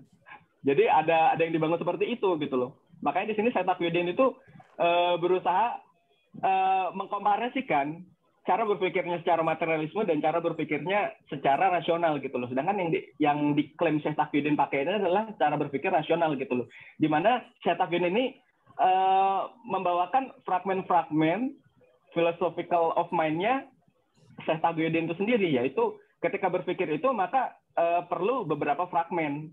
Salah satunya itu adalah ada beberapa, yaitu adalah pertama adanya akal yang sehat gitu kan. Lalu adanya informasi terdahulu atau maklumat asabiqoh, yaitu adalah nas-nas dari Al-Qur'an gitu kan, atau dari kitab gitu kan. Lalu adanya fakta, dan yang ketiga adanya adanya benda yang diindra gitu kan. Nah, Jadi ketika kita berpikir tuh kita melupakan. Nah ini ada postulat lagi. Kita melupakan yang namanya informasi terdahulu, yaitu maklumat asabikoh. Yaitu maklumat asabikoh sendiri itu adalah sesuatu yang diberi Tuhan atau ucapan Tuhan gitu, yang dianggap itu ada, karena balik lagi dari logika sebelumnya, kalau ini berpikirnya orangnya sudah beragama dulu ya, jadi permasalahan Tuhan itu ada atau enggak, kita membahasnya asumsinya Tuhan itu ada dulu gitu kan, berpikirnya itu kan, Tuhan itu ada baru kita berpikir gitu kan. Nah, dengan adanya maklumat asabikoh atau informasi terdahulu gitu, ini bisa testimoni secara epistemologi gitu loh, bisa testimoni dan lain-lain gitu kan, atau bisa pengajaran dan lain-lain. Itu kita bisa membenarkan pemikiran itu benar ketika memang ada fakta yang benar, adanya sesuatu yang dihindari, dan adanya informasi terdahulu yang itu juga informasinya valid gitu. Baru berpikir ini bisa kita bilang benar gitu kan. Nah, terkait berpikir tentang ketuhanan yang dimana Tuhan itu tidak bisa dirasakan, ya kan? Mau kita bilang non eksis juga, Tuhan itu kalau di Islam sendiri dibilangnya eksistensinya itu wajibul wujud gitu, eksistensi yang memang harus ada, karena kalau tidak ada maka semuanya ini tidak ada, semuanya ini meaningless gitu kan. Karena dia itu sesuatu yang ada, di mana ketiadaan itu membutuhkan keadaan itu sendiri gitu kan. Jadi ada logika yang seperti itu kalau di Islam, di Usuluddin ya. Jadi ada logika yang seperti itu. Nah, terus terkait tentang berpikir ini, maka ketika relevansinya terkait perdebatan kontemporer ini mungkin akan sangat terlalu kesannya mungkin rada menggampangkan gitu loh. Kesannya mungkin saya rada menggampangkan, tapi saya berusaha menjawab itu. Kita balik lagi kepada fitrah gitu kan. Karena fitrah itu diperoleh dari informasi terdahulu dalam berpikir itu. Jadi informasi terdahulunya itu benar atau enggak gitu kan. Nah, jadi terkait Tuhan itu terkait Tuhan itu seperti apa atau ada, nah itu diperoleh dari informasi terdahulu gitu loh, dari validasi wahyu tadi itu. Jadi seperti itu. Nah, terus kalau semisal relevansinya dengan filsuf kontemporer pada saat ini, karena Syed Taqiyuddin itu juga ulama mutakhirin ya, atau kita bisa bilang seorang ulama atau filsuf kontemporer, atau bisa kita bilang bebas lah seperti itu. Maka sebenarnya Syed Taqiyuddin ini pembahasannya itu tidak pernah membahas tentang filsuf kontemporer yang seperti ini. Dia bahasannya itu cuman sekedar kayak ini benar, ini salah, tapi kita coba bandingkan gitu. Salah satunya dengan di kitab At-Tafsir itu yang ada cara berpikir rasional, berpikir logis atau mantik gitu kan, torikul mantik, metodologis, atau juga berpikir ilmiah gitu loh. Nah, berpikir ilmiah ini salah satunya yang di lab itu, yang sains, orang-orang sains itu gitu kan. Nah, jadi di situ. Nah, dia ini membahas juga kerancuannya orang-orang sains juga gitu. Ketika semua hal itu tidak bisa dijadikan tidak bisa di asumsi-asumsi yang mungkin asumsi tersebut adalah informasi terdahulu atau wahyu-wahyu yang valid itu tidak bisa dilepas dari suatu objek. Jadi seperti itu gitu loh. Nah, orang-orang sains itu berusaha melepas itu, berusaha menghilangkan asumsi gitu loh. Jadi mereka tuh cuma berpikirnya menghilangkan asumsi dan menguji gitu loh. Nah, masalahnya kalau mereka itu menguji Tuhan, gimana caranya? Tuhannya dikasih air, reaksinya apa gitu kan? Apa gimana? Atau kita melakukan blasphemy nunggu azab dari Tuhan atau seperti itu? Itu kan bingung juga mau dibahasakan itu kan. Makanya di Islam sendiri kita ada yang namanya oneness gitu loh. Ada yang namanya itu tadi al-idrok itu, ada komprehensif gitu loh. Jadi menyeluruh. Makanya setiap cabang ilmu itu nggak bisa dipisah-pisahkan gitu loh. Kalau kita pernah dengar di diskusinya si A yang dulu yang bahas William Sittig tuh, di mana peradaban barat atau Hadaratul Gharbiyah, peradaban barat itu sifatnya itu tadi udah dia sekuler, terus dia itu kasirun atau memisah-misah gitu. Jadi ada spesialisasi, jadi bukan generalisasi tapi spesialisasi. Dan kan di Islam sendiri itu kalau kita bahasnya secara teknis gitu kan. Nah, ini aku bahasnya rada teknis ya Mas ya, karena teknisnya di Islam sendiri aku bahasanya ini secara lembaga ya, baik itu lembaga negara atau lembaga kolektif dan lain-lain itu kan, atau agama itu sendiri gitu membahasakannya secara politik gitu, secara sia-sia atau politik. Itu ulama-ulama sendiri pun dia mempunyai spesialisasi masing-masing, tapi spesialisasinya itu nggak dia cuma spesial dalam satu hal, tapi dia itu harus paham ini itu dulu, harus punya gelar ulama dulu. Di mana yang gelar ulama itu rata-rata harus hafiz, harus mafhum, harus balaghahnya harus bagus dan lain-lain. Baru dia bisa belajar ke spesialisasi ini itu. Bahkan dia harus mencapai level mustahid masalah gitu kan. Atau dia bisa berhukum terkait dengan spesialisasi yang dia dalami. Itu kita bilang mustahid masalah. Terus terkaitnya ini filsafat kontemporer ini pembahasannya tuh bagaimana? Nah, di sini makanya Islam tuh harus merespon di sini. Nah, permasalahannya bisa nggak sih orang Islam tuh merespon sedangkan pintu istihad itu udah ditutup. Nah, di sini ada permasalahan teknis di sini namanya istihad. Nah, keberadaan mustahid itu kan adalah sebuah ini ya, kalau kita bilang tuh hukumnya secara fikih atau secara syariat gitu kan. Syariat tuh kayak traditional law-nya of Islam gitulah ya. Nah, itu kan hukumnya kan ini wajib tapi fardu kifayah, atau ketika ada ya udah kewajibannya itu gugur gitu loh. Sedangkan nih pintu istihad itu udah ditutup. Berarti mustahid ini kan sangat sedikit di dunia. Harusnya ada mustahid yang bisa merespon secara intelektual gitu loh. Secara intelektual ketika ada yang membahasakan filsafat kontemporer pada saat ini gitu loh. Itu emang harus direspon, dan itu emang kewajiban intelektual sebagai seorang muslim gitu loh. Makanya ketika saya ini nggak bisa merespon gitu kan, dan apalagi saya bukan mustahid dan juga bukan ulama gitu, maka bebannya itu ya ada di muslim ini. Muslim nggak boleh acuh ketika ada perdebatan Tuhan ini Tuhan itu. Nah, ini kewajiban seorang muslim itu adalah menjawabnya gitu. Menjawabnya misalnya itu di intelektual, karena di Islam sendiri dikenal juga kultur intelektualnya seperti apa. Seperti di agama-agama lain, kultur intelektualnya juga ada. Meskipun sekarang tidak sempurna, karena tidak adanya lembaga atau institusi politik atau institusi kekuasaan yang mengakomodir lingkup intelektual tadi itu. Salah satunya adalah Ghazul Fikr. Ghazul Fikr tanya Goza Yagzu, artinya perang. Fikr itu ada pemikiran. Nah, itu bisa dibilang yang namanya kewajiban Ghazul Fikr itu. Harus merespon. Seperti Ibnu Rushd dulu merespon. Nah, jadi seperti itu kalau secara teknis. Jadi mungkin saya ada kurang jelas. Saya butuh tanggapannya Mas Odi. Mas Yas. Ya. Bisa dengar suara saya? Ya. Bisa. Aman. Ya. Terima kasih Mas Yas. Sebetulnya tadi itu kalau kita lihat dari pikirannya Setaki, mungkin nggak mungkin dong dia merespon sahabat kontemporer kan, karena dia hidup sebelum itu gitu kan. Tapi sebetulnya itu yang saya tulis di awal tadi sebelum di chat, ketika kita membahas Setaki ini sebagai filsuf, konsekuensinya itu adalah kita harus melakukan reduksi, kayak reduksi yang dilakukan oleh Husserl itu loh. Kita melakukan epoke. Ya, artinya apa? Kita letakkan dulu pikiran-pikiran dia yang sebagai konsekuensi atau implikasi logis dari relasi kuasa ya di dalam komunitas Islam ya. Artinya tadi Mas Ilyas menyebut jihad dan sebagainya ya. Nah, saya rasa kalau kita memposisikan Setaki sebagai seorang filsuf ya, artinya pikirannya itu adalah satu hal yang kemudian bisa kita kontekskan lagi ya. Artinya apa? Ketika Mas Ilyas sudah bisa memetakan ya, pemikiran ontologi Setaki itu seperti apa, pikiran etiknya seperti apa, dan pikiran epistemologi seperti apa. Nah, sehingga ketika jelas pemetaan itu, Mas Ilyas mungkin akan dengan mudah menjawab ketika ada pertanyaan yang dianggap eksis oleh Setaki itu seperti apa. Yang dianggap real itu apa? Real dalam tataran ide atau real dalam tataran realitas konkret itu kan sedikit berbeda gitu kan. Nah, itu maksud saya Mas Yas. Jadi ini sekedar masukan saja, mungkin nanti bisa dijadikan sebagai riset ya Mas Yas. Artinya pertanyaan yang sangat elementer ya, pertanyaan ontologis tentang apa saja yang ada kan. Kalau pertanyaan ontologis kan, kalau metafisika itu lebih kepada apa hakikat yang ada itu gitu kan.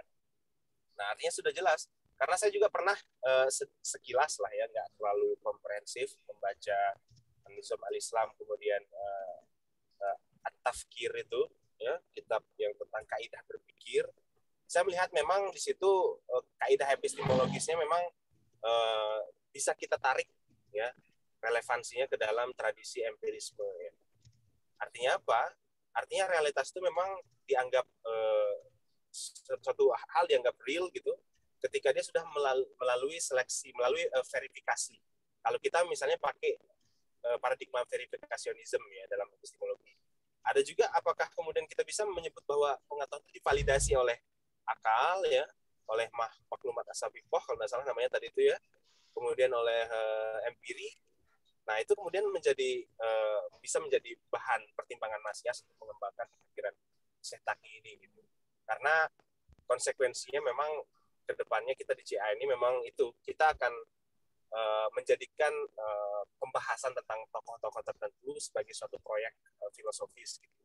Artinya dari karyanya ya, dan Mas Yas sebetulnya nggak terlalu boleh, nggak seharusnya terjebak dalam tradisi hermeneutik metodis ya. Menurut saya hal semacam itu tradisi yang mirip dengan skriptualis bibliotik dalam tradisi tradisi Katolik Roma yang kemudian direspon oleh Martin Luther ya, terkait dengan kekakuan interpretasi atas teks yang skriptualis itu. Artinya kalau kita membicarakan Syekh Taqi dalam konteks filosofis, kita harus mengurungkan dulu ya tata aturan yang rigid dari seorang mujtahid dan sebagainya gitu ya. Apakah itu kemudian mereduksi pikiran beliau? Sebetulnya tidak. Artinya apa? Karena kalau kita ini agak sedikit keluar, tapi untuk pembanding saja ya. Kalau kita bandingkan ya, skeptisisme Descartes dengan skeptisismenya Husserl sebetulnya ya, pembacaan saya ya. Artinya, apa kita menganggap bahwa reduksi fenomenologis atau reduksi fenomenologi transendentalnya Husserl itu kemudian mereduksi, artinya dia cenderung menjadi relativis seperti Descartes? Sebetulnya tidak. Husserl hanya menunda dulu judgment itu. Ya. Artinya ketika Mas Yas mendekati pikirannya Syekh Taqiyuddin ini secara fenomenologis, ya, artinya kita mengurungkan dulu beliau dari konteks historisitasnya. Ya. Meskipun ini akan banyak yang berkeberatan ya, kalau teman-teman yang gada merian pasti akan keberatan dengan pendapat saya ini. Tapi itu mau nggak mau kita harus melakukan reduksi fenomenologis. Apa yang kita reduksi itu, kita hanya meletakkan dalam kurung, nggak kita buang. Aturan-aturan mujtahid yang misalnya cenderung sangat rigid ya, itu kita letakkan dalam kurung untuk kita mendapat esensi dari pikiran dia, esensi filosofis. Nah, kalau kita lihat dari pemikiran filosofis itu kan open-ended kan, dia tidak pernah berakhir ya. Ketika kita kemudian berpikir tentang hukum agama, hukum Islam, ketika kita masih bergerak pada tataran hukumnya ya, pada tataran yuridisnya, jurisprudensi, itu berarti kita belum masuk ke dalam level filosofisnya gitu. Artinya apa ya? Konsekuensi itu Mas Yas, ketika misalnya nanti ada yang ingin mendekonstruksi pemikirannya, misalnya ingin menggenealogikannya, misalnya ada orang Nietzschean ingin menggenealogikan pemikirannya, sebenarnya tidak masalah. Asalkan kita menggunakan reduksi fenomenologis yang Husserl. Kita tidak menafikan aturan-aturan mujtahid itu. Artinya, kenapa saya berkata demikian ya? Supaya, halo? Ya, Mas Odi. Masuk kedengeran suara saya? Ya? Iya, mungkin kita bungkus dulu kali ya Mas ya, penambahan dari Mas, karena karena ini juga masih ada 2 pertanyaan lagi yang Mas Odi perlu jawab. Tapi kita akan kembalikan lagi nanti forum di sesi tanya jawab kedua untuk Mas Odi dan Mas Iyas saling bercritical thinking nih ya mengenai pertanyaannya. Untuk sesi ini nggak apa-apa. Cuma untuk sesi ini kita biarkan dulu Mas Iyas menjawab sisa pertanyaan lainnya. Boleh ya Mas ya? Oke, silakan. Oke, lanjut Mas Iyas.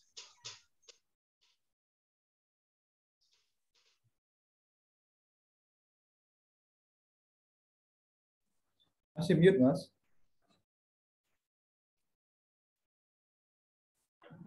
Oh ya, sorry. Saya tadi dapat insight banyak. Di mute lagi. Halo, cek. Masuk ya? Sorry. Itu mute Tadi dapat banyak sekali, cek, insight dari Mas Odi ya terkait tentang fenomenologinya Husserl gitu kan. Terkait tentang aspek filosofisnya Syekh Taqiyuddin ya. Sebenarnya terkait saya tadi, saya ada singgungan sedikit ya gitu ya. Ini salah satunya adalah tarikat tasawufnya beliau itu tadi. Salah satunya adalah hakikat gitu, hakikatu fi syariat gitu, hakikat dari syariah itu sendiri gitu kan. Itu kan menurut saya adalah buah pikir beliau itu sendiri gitu loh. Jadi hakikatnya syariat itu apa gitu loh gitu kan. Dan itu didapat beliau sendiri yang dari karyanya saya baca adalah seperti itu gitu. Itu mungkin tidak secara eksplisit dituliskan di karya beliau itu, tapi conclusion-nya itu di situ. Itu salah satu yang saya anggap di luar dari metode istihad tersebut gitu. Jadi kita lanjut nanti ya, saya akan bahas terkait pertanyaannya Mas Galuh, yaitu kehilafan itu adalah bagian dari ibadah atau kehendak Tuhan ya, atau Tuhan itu emang berkehendak dan omnipoten. Jadi saya akan berusaha ini membahasnya dengan ini ya, dengan bab kodo dan kodar di kitab Nizamul Islam gitu loh. Jadi ada di mana ketentuan Tuhan itu adalah ada sesuatu yang memang tidak bisa dirubah gitu kan, dan ada yang memang bisa dirubah. Dan sesuatu yang bisa dirubah itu biasanya ada kemungkinan untuk memang ditetapkan sesuatu yang tidak bisa dirubah gitu loh. Misalnya ada orang yang pengen jadi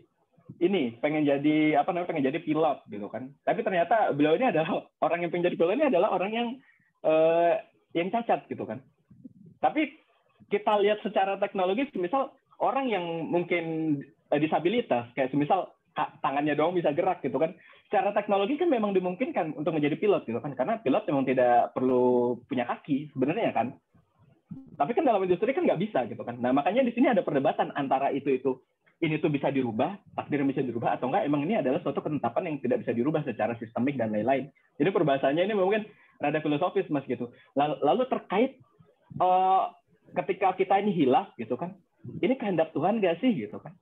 Nah makanya di sini kita bahasnya itu secara nature gitu loh, atau ketika di Islam sendiri itu secara fitrah gitu loh. Jadi fitrah manusia ini memang manusia ini tidak sempurna gitu. Nah sempurna kan kalau kita melalui paradigma Islam adalah Nabi Muhammad gitu loh. Di mana manusia ini adalah memang tempatnya kesalahan. Karena memang manusia ini memang tidak sesempurna itu untuk melakukan 100% benar itu. Jadi seperti itu. Nah, ketika kesalahannya, apakah kesalahan ini adalah ketetapan Tuhan? Oh, sebenarnya belum tentu. Tapi itu bisa jadi. Gitu. Kayak misal kesalahan itu, misal ada cerita nih, kita kan sering banget dengar cerita, gitu. Ulama bercerita gitu loh. Semisal tentang kisah-kisah terdahulu gitu loh. Kayak semisal ada kisahnya Ashabul Kahfi yang orang ini tidur ternyata udah beratus-ratus tahun baru bangun. Iya kan? Jadi itu kan ada ketetapan Tuhan di situ. Tapi balik lagi, ketika ada orang semisal dia ini ini saya hanya membicarakan intisarinya aja ya. Jadi dia ini, misal dia ini hilaf, dia ini tidak sengaja memberikan testimoni yang salah gitu kan. Tapi kehilafannya ini kan karena dia memang tidak niat di situ gitu kan. Itu bisa jadi ada ketetapan Tuhan atau bisa jadi memang karena ketidakmampuan dia gitu. Nah di situ nanti bakal ada butterfly effect atau berefek kepada kehidupan dia selanjutnya atau enggak, yaitu kita nggak tahu. Atau mungkin kita bisa tahu ketika kita berusaha menganalisisnya gitu loh. Ketika dia kecelakaan dari motor misalnya, dia bisa jadi tidak bisa jalan tuh bisa jalan, kita tidak tahu gitu. Tapi kita bisa tahu ketika kita menganalisisnya. Tapi di situ apakah itu kehendak Tuhan atau tidak gitu kan? Jadi seperti itu Mas pembahasannya. Nah lalu untuk ini karena udah ditegur sama Mbak Moderator ya, terkait pertanyaan Mas Aam nih ya. Jadi terkait korelasi pemikir dengan kitab lain itu saya Yusuf Anabani, jujur saya sebenarnya itu pertanyaan saya juga Mas gitu loh. Baik Mas Aam, serius itu pertanyaan saya juga. Dan terkait kitabnya Ala Duniyah tadi itu kan ada tentang Insan Kamil dan Nur Muhammad itu kan. Sebenarnya itu juga merupakan ini kalau ketika kita lihat mungkin bisa dibaca karyanya Syekh Yusufnya gitu kan untuk terkait Nur Muhammad itu. Tapi di Syekh Taqiyuddin sendiri itu menurut saya belum banget dibacakan, diisyaratkan tentang insan kamil tuh apa gitu kan, terkait yang tapi insan kamil terkait yang terkorelasi dengan kitab Ala Duniyah itu tadi ya, dan juga dengan Nur Muhammadiyah itu apa, karena itu kan pembahasannya kan Ala Duniyah itu tadi kan, terkait spesifik di situ gitu kan. Itu saya belum menemukannya, tapi saya sangat berharap untuk menemukan pembahasan kitab itu karena pembahasannya itu sangat tasawuf gitu loh Mas Aam. Jadi nggak semua orang bisa ngomongkan dan nggak semua orang tertarik dan nggak semua orang mau gitu. Bahkan saya membahas ini Syekh Yusuf aja masih susah gitu kan. Jadi justru saya itu pertanyaan saya tadi waktu bikin PPT itu pertanyaannya itu ternyata di sini ditanyakan sama Mas Aam juga terkait insan kamil dan dengan Nur Muhammadiyah itu apa. Tapi yang saya dapat dari pemikirannya saya Taki itu bukan sekedar insan kamilnya Mas, tapi hadoratul kamil. Jadi peradaban yang kamil itu seperti apa? Itu yang saya dapat Mas. Insan kamilnya belum dapat. jadi seperti itu. Oke, saya balik lagi saya lempar ke Mbak Michelle sebagai moderator. Boleh ini sedikit ya Mas Yas ya. Begini, ketika berbicara yang terdahulu ya, secara historisitas, tentu saja ada hubungannya dengan konteks kekinian. Bagaimana dengan jaringan ulama Nusantara? Ada pengaruh nggak ke ulama Nusantara dari pemikiran Taqiyuddin An-Nabhani ini? Ya, di Nusantara seperti di abad-abad atau memang di abad 19 lah ya, ke Hasyim Asy'ari tadi katakan. Tapi Hasyim Asy'ari itu di tag-nya termasuk risalah Ahli Sunnah wal Jamaah ya, tidak membahas tentang apa hakikatus syari'iyah gitu. Bahkan tidak membahas tentang maqasidus syar'i gitu. Jadi kira-kira di ulama atau jaringan ulama Nusantara yang betul-betul pemikirannya sama dengan Taqiyuddin An-Nabhani, ada nggak kira-kira dengan konteks keindonesiaan? Jadi ada pengaruh dalam konteks politik, kemudian tasawufnya. Kan di Indonesia termasuk di konteks tasawuf ada Thariqah Sadiliyah kan, oleh Habib Yahya ya itu. Apakah ada sambungannya ke beliau ya Taqiyuddin An-Nabhani seperti apa itu kalau konteks ke-Indonesiaan? Terima kasih Pak Kang Ilyas ya, terima kasih itu. Ya.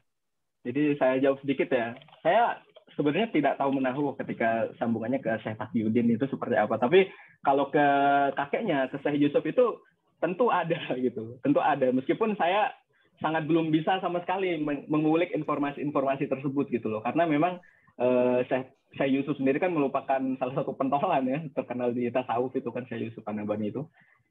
Tapi kalau untuk Syekh Taqiyuddin saya kira masih belum gitu loh. Karena Syekh Taqiyuddin sendiri untuk menjadi syekh sendiri dia aja uber-uberan politik gitu loh. Udah di penjara sampai keluarganya nggak tahu, dikiranya beliau ini udah meninggal, ternyata di penjara, ternyata masih hidup gitu kan. Jadi kondisinya seperti itu. Jadi sangat tidak mungkin untuk Syekh Taqiyuddin ini influence-nya sampai ke Indonesia itu, ke ulama Indonesia sebagai syekh itu sangat tidak mungkin gitu. Tapi kalau influence politiknya ada, salah satunya dengan adanya eksistensinya, adanya HTI itu sendiri, Hizbut Tahrir Indonesia, adanya itu cuma itu doang. Jadi ketika kita membahas tasawufnya itu sangat belum ada untuk orang di luar Hizbut Tahrir atau orang yang pernah kenal sama Hizbut Tahrir, kalau dia nggak kenal sama sekali itu sangat nggak ada sama sekali influence-nya. Tapi kalau ke Syekh Yusuf An-Nabhani itu ada gitu. Mungkin di Thariqah Asyadili gitu kan, ketika membahas hal tersebut pasti ada, karena saya Yusuf Ismail An-Nabhani ini dia membukukan syair-syair gitu kan, syair-syair untuk memuji Rasulullah itu kan, Rasulullah SAW gitu kan. Jadi seperti itu, wallahu a'lam bishawab ya. Ya Mas Aam ya, maaf. Tapi itu jadi PR kita masing-masing lah. Itu aja Mas Aam.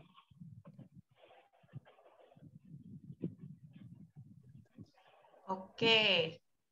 Sesi pertama udah selesai ya, berarti sudah terjawab semua oleh Mas Iyas. Mudah-mudahan tersatisfy dengan jawabannya. Cuma kalau misalnya mau lebih detail, kita buka lagi nih sesi yang kedua. Mungkin Mas Galuh di sini masih tergelitik ya, hatinya apa tak jarinya gitu, saya juga nggak paham nih. Tapi kalau dari Mas Aam mungkin sudah puas sampai sini dulu ya? Sampai sini dulu mungkin ya? Silahkan, sambil berjalan aja, terima kasih. Oke, baik deh. Nah, di sini itu sudah ada di chat pertanyaan dari Mas Gundi. Halo Mas. hadir. Ya, pertanyaannya Mas Gundi di sini tentang, scrollnya agak panjang ini ya. Assalamualaikum, izin bertanya. Singkat aja, menurut pemateri, adakah pengaruh Syekh Yusuf Ismail An-Nabhani terhadap perkembangan pemikiran tasawuf di Indonesia? Oh, itu kurang lebih seperti Mas Aam ya. Keduanya sebagai pendiri Partai Internasional, Syekh Taqiyuddin dengan Hizbut Tahrir begitu mendunia dengan gagasan-gagasannya terhadap khilafah Islam. Pertanyaannya, apakah konsep pemikiran Syekh Taqiyuddin ini bermanifestasi dalam gerakan Hizbut Tahrir bisa menjadi alternatif bagi masa depan dunia sebagai antitesis? Wow. Agak terbelalak juga ya saya dengan pertanyaannya, agak menggugah selera saya juga untuk lebih bertanya sebenarnya. Nah, itu pertama Mas Iyas, kita bungkus pertanyaannya Mas Gundi, kemudian mungkin akan yang kedua itu Mas Odi ya. Jadi lebih digelitik lagi gitu Mas Odi tentang pertanyaan yang di sesi pertama. Kemudian juga Mas Galuh akan ditanggapin lagi ya, apa nih maunya Mas Galuh nih, belum puas juga kayaknya. Susah dipuaskan sepertinya. Oke, yang pertama itu Mas Gundi, kedua Mas Odi, terus habis itu Galuh Nur Fatah ya. Jadi 3 dalam sesi terakhir ini. Kita punya 2 sesi aja biar teman-teman bisa istirahat semuanya. Tapi kalau nanti masih ada yang mau gabung, bisa juga, karena biasa diskusi ini akan ngalor, akan ngidul, akan ngalor lagi, akan ngidul lagi sih. Jadi monggo kalau misalnya nanti di akhir sesi kalian masih mau berbincang-bincang mengenai topik hari ini ya. Tapi ini saya kembalikan lagi kepada Mas Iyas untuk menjawab pertanyaannya Mas Gundi, kemudian ngebahas juga Mas Odi dan Mas Galuh. Oke? Terima kasih semuanya.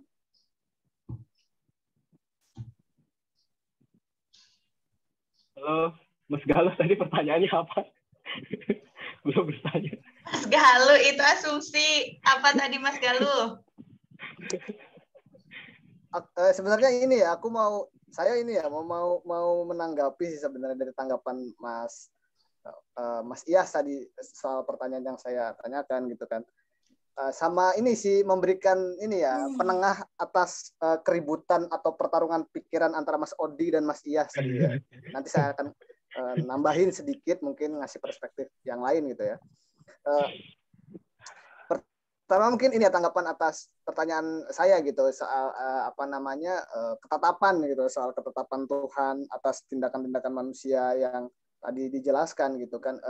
Ini justru malah ketika misalnya Tuhan sebagai yang omnipotens, maha mengatur tadi yang saya singgung, terus soal ketetapan-ketetapan yang mungkin saja dalam tanda kutip masih sifatnya probabilitas, ketika misalnya manusia salah itu probabilitasnya bisa karena kehendak Tuhan atau mungkin tidak.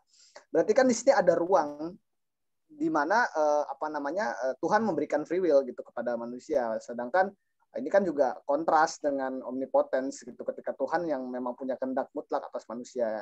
Ini juga kalau bisa kita tarik ke paradoks Ibnu Rus masuk akal gitu, ketika ya pada dasarnya ada keterbatasan kita gitu dalam memahami itu gitu, dalam memandang Tuhan sebagai hal yang logis.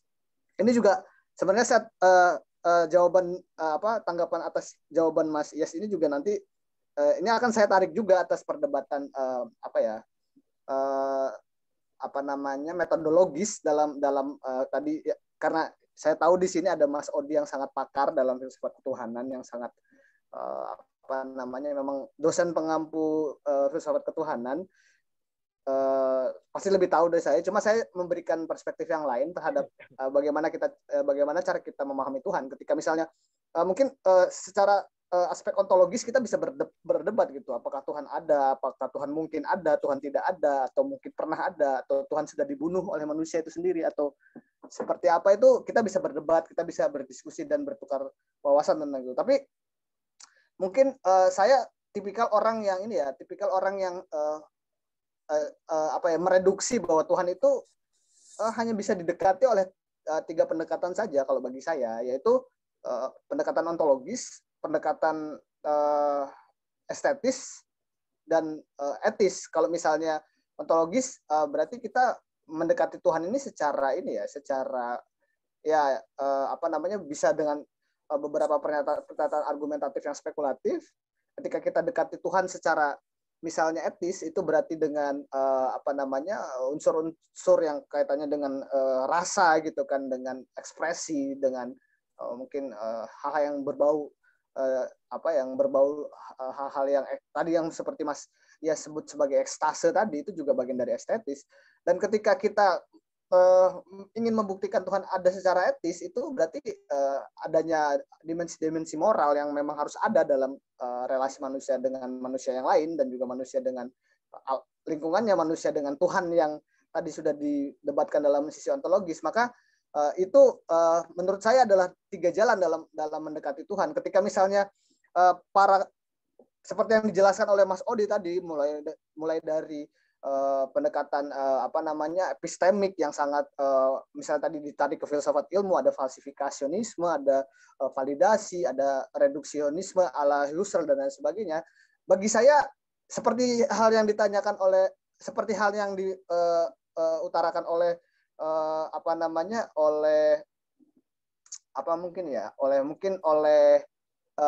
Searle dan juga mungkin oleh Feuerbach, atau mungkin juga dalam sudut pandang Marxis yang menyatakan bahwa kita nggak akan pernah bisa gitu berbicara soal Tuhan secara lengkap dalam sisi epistemik. Kita hanya bisa menyentuh Tuhan secara epistemik ini atau secara epistemologis itu hanya sampai pada jejak-jejaknya saja, jejak-jejak Tuhan itu ada dalam hal dalam sisi yang Mas, intinya aja gimana?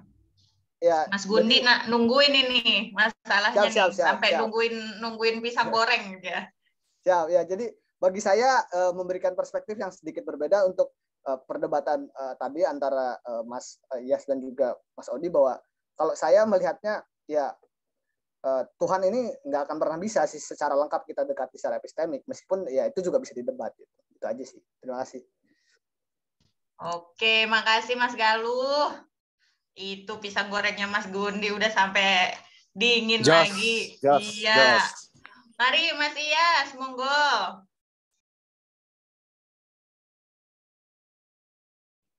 Masih mute, Mas. Masih ke mute, Mas. Masih ke mute.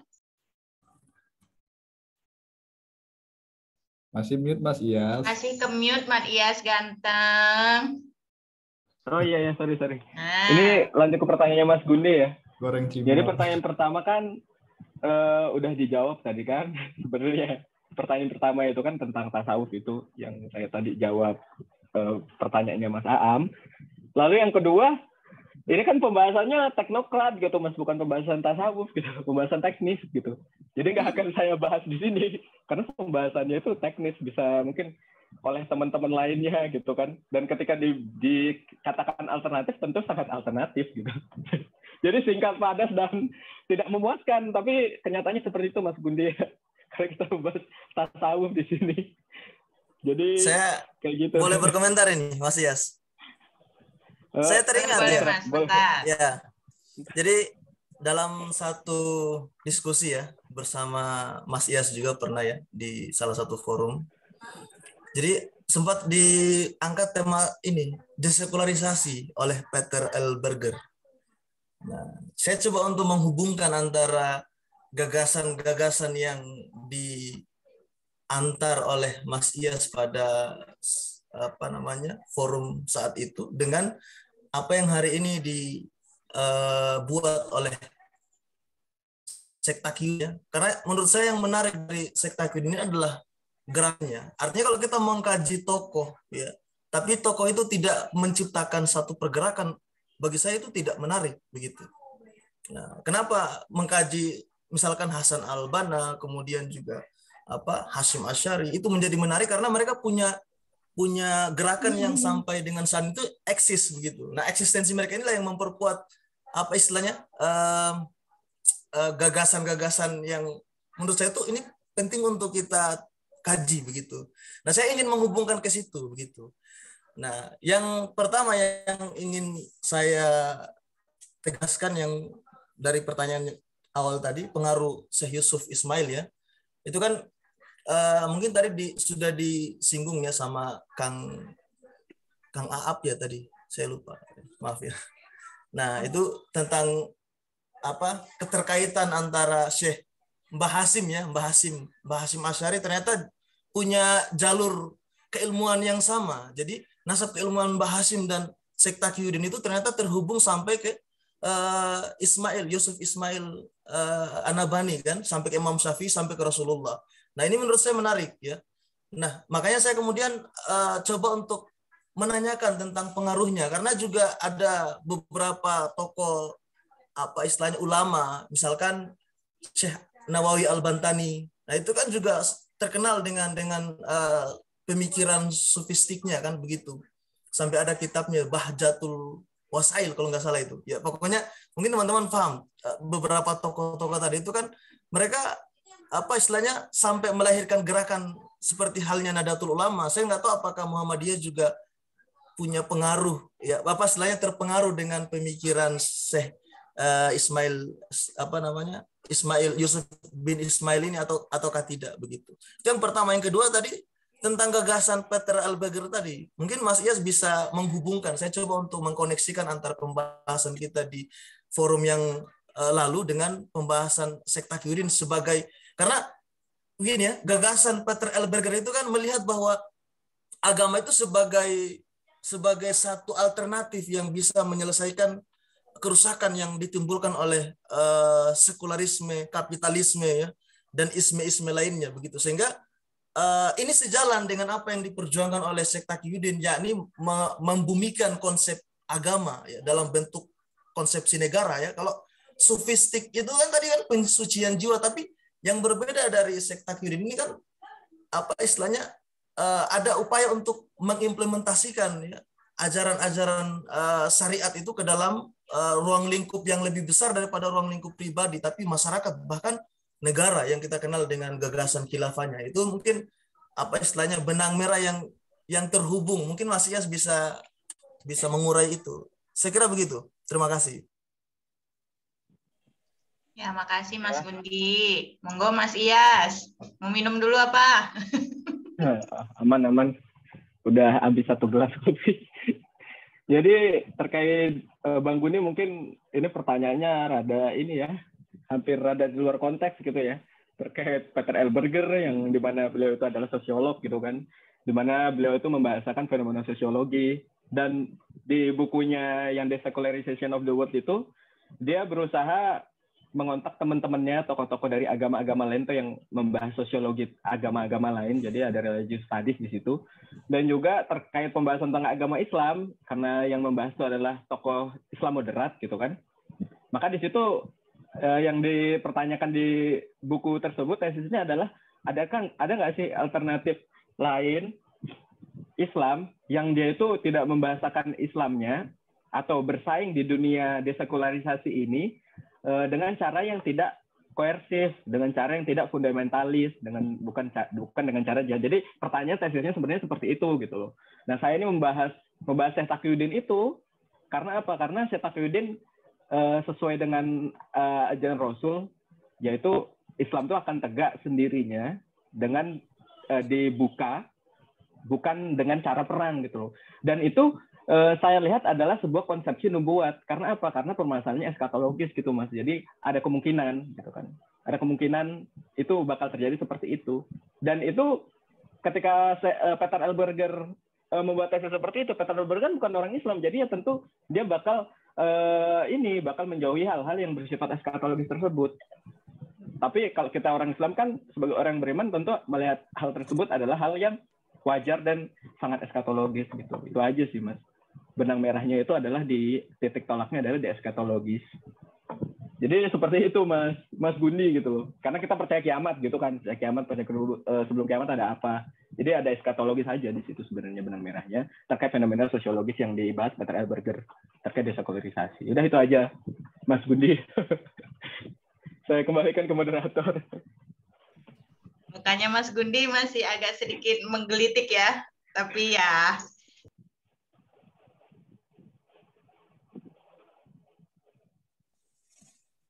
Ya mungkin dilanjutkan ke pembahasannya Mas Odi tadi. Masih mau kebagian cimol kayaknya nih Mas. Mas Odi nih.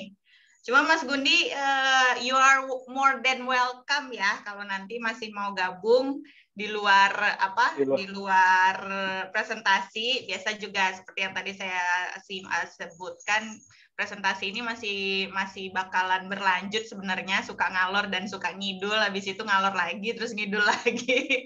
Jadi nanti mungkin bisa dipuaskan kecimolannya ya sama Mas Iyas. Oke, Mas Iyas boleh dilanjut ke topik pembahasan dari teman-teman yang lain, monggo. Tadi terkait pembahasannya Mas Odi dan Mas Galuh ya. Tadi ada tambahan dari Mas Galuh tadi kan.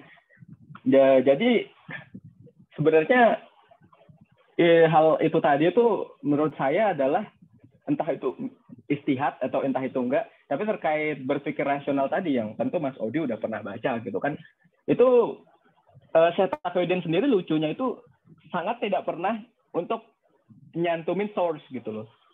Dan ketika ada pemikiran yang unik, bahkan Setakuddin juga menciptakan terminologi unik sendiri, yaitu seperti mafahim, seperti mabda. Mabda itu bisa dibilang ideologi tapi beyond of ideology gitu, bisa dibilang seperti itu.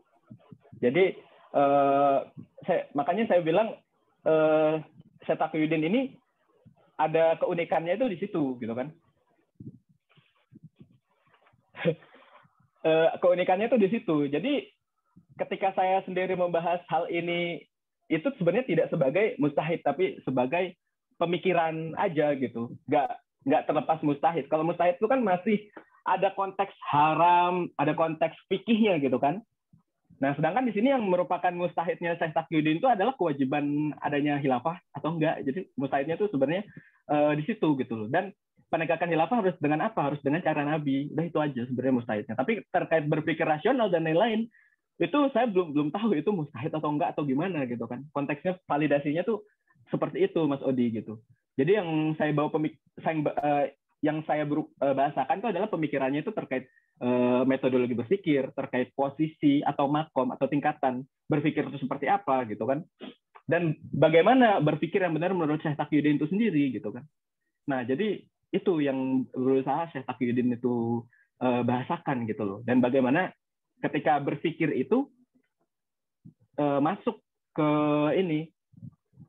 dalam kehidupan manusia saat ini gitu loh. Manifestasi berpikir itu seperti apa. Jadi sebenarnya itu yang berusaha saya bahasakan di sini. Jadi itu aja sih. Dan saya sebenarnya sangat baru sekali membahas ini ya. Dengar bahasanya Mas Odi terkait filsafat ketuhanan karena kita dari dulu ngomongnya religious studies terus gitu kan. Ya, jadi saya masuk dikit. dikit. Sekarang udah jadi dosen tiba-tiba. Tes. Halo, masuk Mas Odi. Ya, masuk Pak Eko. Oh ya, saya soalnya takut nanti dimarahin sama Ibu moderator. Tenang, ini masih sesi kecimolan kok. AKA alot. Enggak, sebetulnya saya nggak mau memperkeruh suasana. Saya cuma pengen Mas Iyas artinya berhadapan dengan konsekuensi ketika ingin menarik ya seorang tokoh menjadi seorang filsuf gitu ya. Kita ingin posisikan beliau sebagai objek untuk kita susun ya pemikirannya kan. Mana pemikiran ontologinya, mana pemikiran epistemologinya ya, mana pemikiran etiknya ya. Artinya pertanyaan mendasarnya itu kemudian mungkin nanti akan menjadi PR atau saya juga tadi sebetulnya sempat terputus ya karena lagi di perjalanan juga tadi ketika mendengar Mas Yas. Kebetulan saya nangkepin itu pas Mas Yas nyebut linguistik itu, jadi makanya saya tarik ke analitik gitu. Nah sebetulnya yang kita kesampingkan lah ya pembahasan analitik yang nggak guna itu ya. Artinya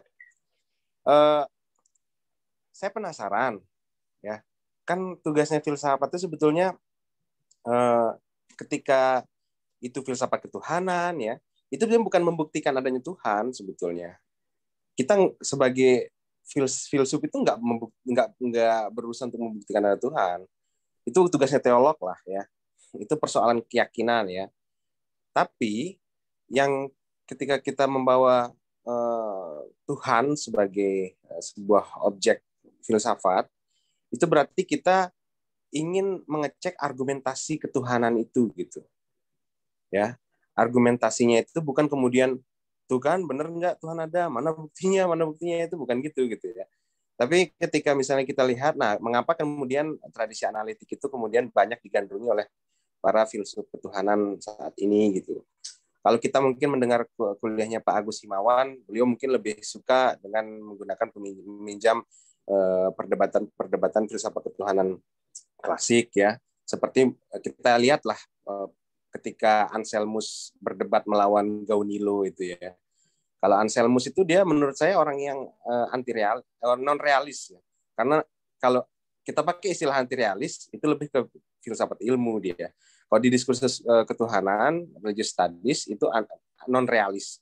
Artinya Anselmus itu ya, selagi kita bisa memikirkan Tuhan ya, ketika intensionalitas kita mengarah kepada objek apapun itu ya, terlepas dari status ontiknya, maka itu sudah dianggap sebagai eksis.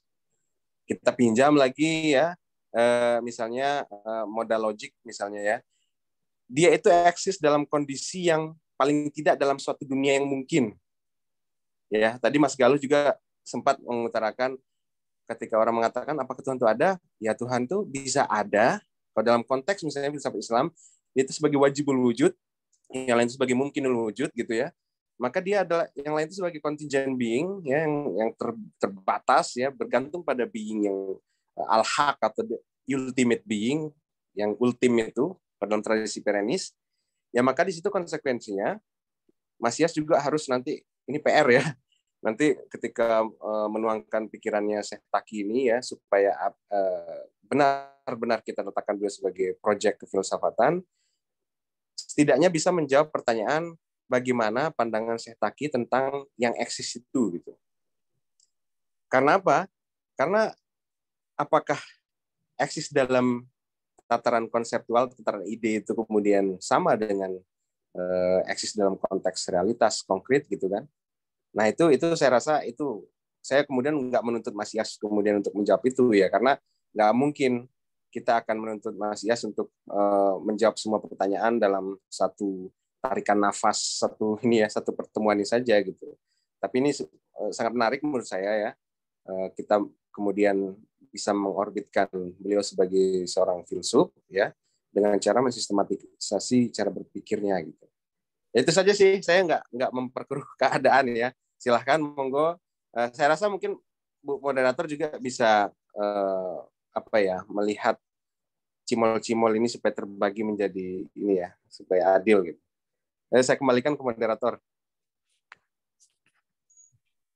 Makasih nih Mas Odi. Aduh, ini banyak bocah-bocah saya juga ya. Mungkin Mas Iyas masih mau ada tanggapannya, penambahan atau ingin mencimolkan ke cimolan kita nih yang alot-alot ini. Gimana tanggapannya Mas Galuh dan Mas Aam mengenai pertanyaan yang tadi sudah dilungsungkan ya? Mungkin belum terlalu terpuaskan banget. Saya yakin semuanya masih ada titik ketidakhilalan yang terlihat ya, seperti kayak Mas Gundi bilang ya. Tapi monggo, mungkin ada kata-kata terakhir atau kata-kata terakhir. Mungkin ada penambahan terakhir dari Mas Galuh, Mas Aam atau Mas Gundi yang terkait tentang pembahasannya. Monggo, aku kasih ke Mas Aam dulu. Nanti ya Galuh ya. Saya cukup sih udah. Karena ingin memberikan ke yang lain juga kan nanti. Oh iya. Mari monggo Mas Aam. Ya, terima kasih moderator. Tadi sebetulnya ingat Syekh Taqiyuddin itu dalam Nidhamul Hukmi ya kalau nggak salah, wa wujubu qanil aqidatil islamiyah asasu daulah al-islamiyah tadi ayakuna dusturuha wasairu qawaniha ma'udatan fi kitabillah wa sunnah. Ini kalau disambungkan dengan filosof ya barat, salah satunya ya yang cenderung kepada teologis, Agustianus kalau nggak salah ya mengenai masalah konsep negara, bahwa negara pun di kalangan Kristiani ya yang dibawa oleh Agustianus kalau nggak salah itu harus sabda Tuhan itu harus ada, bahwa Tuhan itu berkuasa. Ini sebetulnya tadi ke ranah filsafat pun masuk Syekh Taqiyuddin, konteks filsafat filsafat politiknya itu. Jadi ada sebuah bukan saja tentang wajibul wujud, mungkinul wujud dan sebagainya, tetapi bagaimana tadi yang dikatakan tentang pemerintahan ya khilafah, ternyata sebetulnya nyambung dengan filsafat Agustianus tentang bahwa negara harus ada keikutsertaan keeksistensian Tuhan. Ini hampir sama dengan di filsafat Barat itu. Itu belum diceritakan.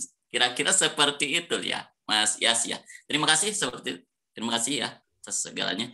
Oke, makasih Mas Aam. Monggo Mas Iyas mau ditanggapi untuk beberapa menit nih sebelum kita tutup, biar teman-teman juga bisa ngopi bareng, mungkin ada yang mau kopdar di malam Sabtu. Ya, monggo.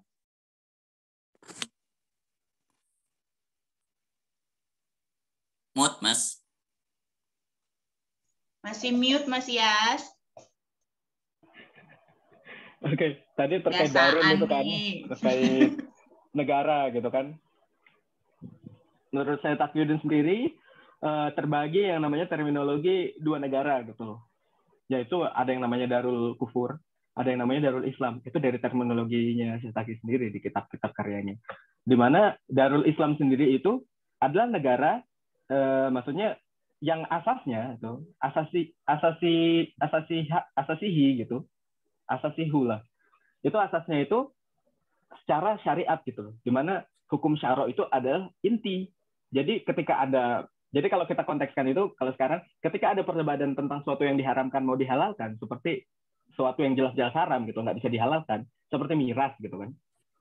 Itu nggak bisa dihalalkan, dan negara itu nggak boleh menghalalkan hal tersebut gitu. Seperti miras babi kan udah jelas-jelas gitu kan. Dalam kondisi misalnya babi itu dimakan doang, itu haram gitu kan. Tapi digunakan tempat lain juga haram. Tapi semisal ada perdebatan tentang babi pakai vaksin atau lain-lain, itu kita singkirkan dulu yang perdebatannya karena terlalu spesifik gitu kan. Itu sangat ijtihad sekali gitu. Maksudnya itu tidak bisa memperkarakan sesuatu yang haram itu dihalalkan itu. Seperti semisal pelacuran gitu kan. Itu kan masalah sosial gitu kan. Itu nggak bisa. Nah, itu yang namanya Darul Islam itu sendiri gitu loh. Nah, jadi ketika ada masa kesultanan, zaman dulu negara Islam itu sebenarnya terpecah-pecah, ada yang namanya sultan gitu kan. Jadi kesultanan itu sama Syekh Taqiyuddin tetap dibilang Darul Islam karena apa? Karena pada landasan asasnya gitu loh. Asasnya itu adalah syariah, hukum syariah itu. Jadi penegakan hukum syariah, hukum syara. Beda dengan yang namanya Darul Kufur. Indonesia atau enggak kesultanan semisal Brunei, itu kita sebut Darul Kufur karena apa? Karena adanya konteks pembuatan hukum atau penggalian hukum itu tidak berdasarkan naskah di Al-Quran gitu, atau tidak berdasarkan sumber-sumber hukum Islam, tapi sesuatu yang dipikirkan hanya secara rasional aja, hanya secara asas kebermanfaatan, bukan fi asasi syariah gitu loh, bukan dengan asas syariah. Jadi makanya Syekh Taqiyuddin menciptakan yang namanya terminologi Darul Kufur dan Darul Islam karena memang diperlukan dalam pemikiran beliau. Jadi itu sih Mas Aam terkait tentang negara ya. Begini Mas, ini hubungan dengan filsafat politik Agustianus ya tentang konsep negara. Apalagi dengan ya sama-sama yang di Muslim ya, Husain Haikal tentang pendirian negara negara agama juga. Ini kira-kira ada kolerasinya dengan filsafat politik Agustianus tentang pendirian negara yang eksistensi Tuhan itu harus ada. Firman-firman itu harus ada. Kalau tidak ada firman-firman di sana, berarti apa? Negara sudah masuk ke ranah, kalau bahasa agama Islam itu kufur lah. Jadi sekuler ya, katakan seperti itu. Kolerasi dengan filsafat politiknya Agustianus bagaimana gitu? Sama nggak? Jadi maksudnya kan tadi ada istilah kufur, tapi kan Agustianus tidak mengatakan kufur kan bahasanya, tapi mungkin sekuler ya, seperti itu. Terima kasih. Sebenarnya saya dibahasnya singkat aja dulu, Mas. Jadi sebenarnya saya nggak begitu tahu tentang filsafat politiknya Agustianus jujur ya. Tapi secara eksplisit saya bilang tadi, tentu ada yang namanya demarkasi batas-batas suatu negara gitu kan. Salah satunya melalui terminologi Darul Islam dan Darul Kufur itu. Tapi terkait adanya negara itu dengan Tuhan gitu loh. Nah makanya ini Cetak ini unik. Jadi dia bikin argumen kalau negara Islam itu bukan negara teologis. Jadi kenapa bisa dibilang bukan negara teologis padahal namanya itu Darul Islam gitu loh. Nah di situ karena apa? Karena adanya istihad itu tadi. Jadi istihad tuh nggak bisa satu istihad terkait suatu masalah itu langsung dipaksakan ke negara gitu loh. Kayak misal pada masanya Imam Ahmad, negara itu menganut paham ini Mu'tazilah gitu loh. Nah di sini Syekh Taqiyuddin itu pengen negara yang Darul Islam ini tidak bermazhab sama sekali gitu. Tapi di lain sisi terkait putusan Ramadan dan lain-lain itu negara bisa melakukan ijtihad di sana. Makanya di sini khalifah itu wajib bisa menjadi mustahid gitu loh. Karena apa? Karena adanya nanti ijtihad yang diperlukan di situ. Dalam bernegara itu ada ijtihad gitu loh. Dan supaya tidak terjebak pada ijtihad yang memang salah, seperti bukan salah ya. Ijtihad kan hukumnya kan berlaku ghalabatuz dzon atau kemungkinan benarnya itu lebih tinggi, atau kan seperti itu. Ijtihad kan bukan 100% benar gitu kan.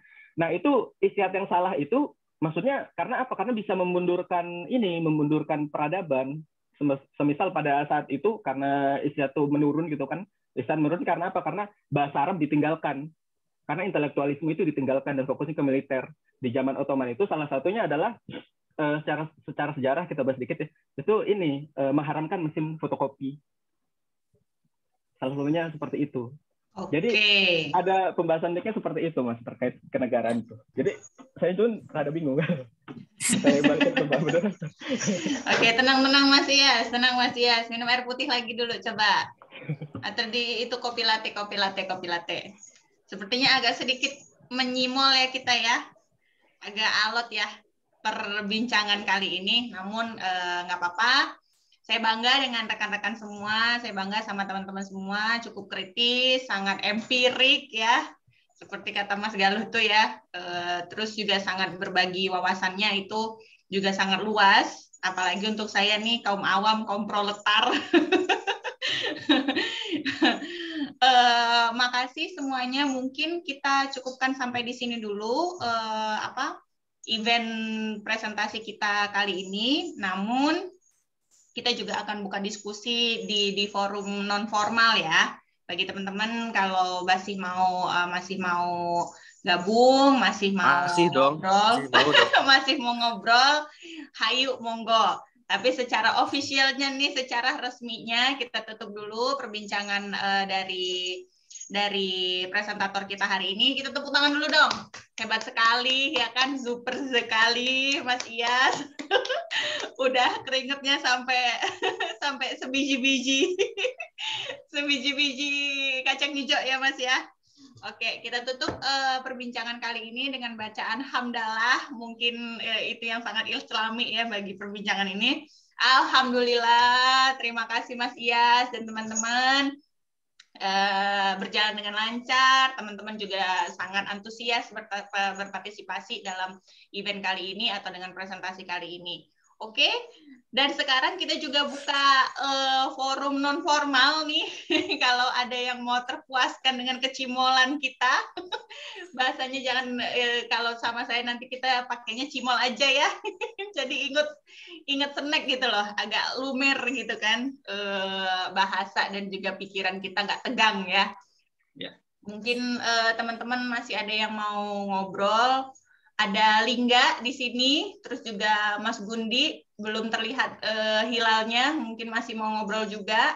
Mas Odi yang lagi kaum rebahan juga Ya. nih. Capek.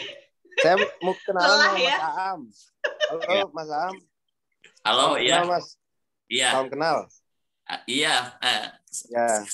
Juga. Jadi nanti kapan-kapan kita minta inilah kalau berkenan Mas Aam mengisi, memberikan kita pencerahan. Boleh, Mas. Saya Siap, nanti iya. kita Saya kan agendakan. dari Usuluddin. Mas, saya Usuluddin Tafsir Hadis. Iya. Oke. Ya, S2-nya PAI. Tidak linear ini. S3-nya Religious Studies. Oh, di mana, Mas, S3-nya? Tiganya di UIN Bandung, yang Mora itu, Oh. yang doktor itu. Oh ya, selamat, sip. Selamat Iya. mengerjakan disertasi. Iya. Udah beres, Mas. Udah Waduh. promosi 21. Saya jadi iri ini. Iya. Jadi tidak linear, ada pendidikannya gitu. Iya. Sip. Nah, Ini sharing kenapa- sedikit. Salam dari saya juga, Pak Ini Am. saya Sama-sama orang Sunda. masuk ya gak apa-apa ini tadi. Ya, Saya saya sebetulnya langsung- saya sharing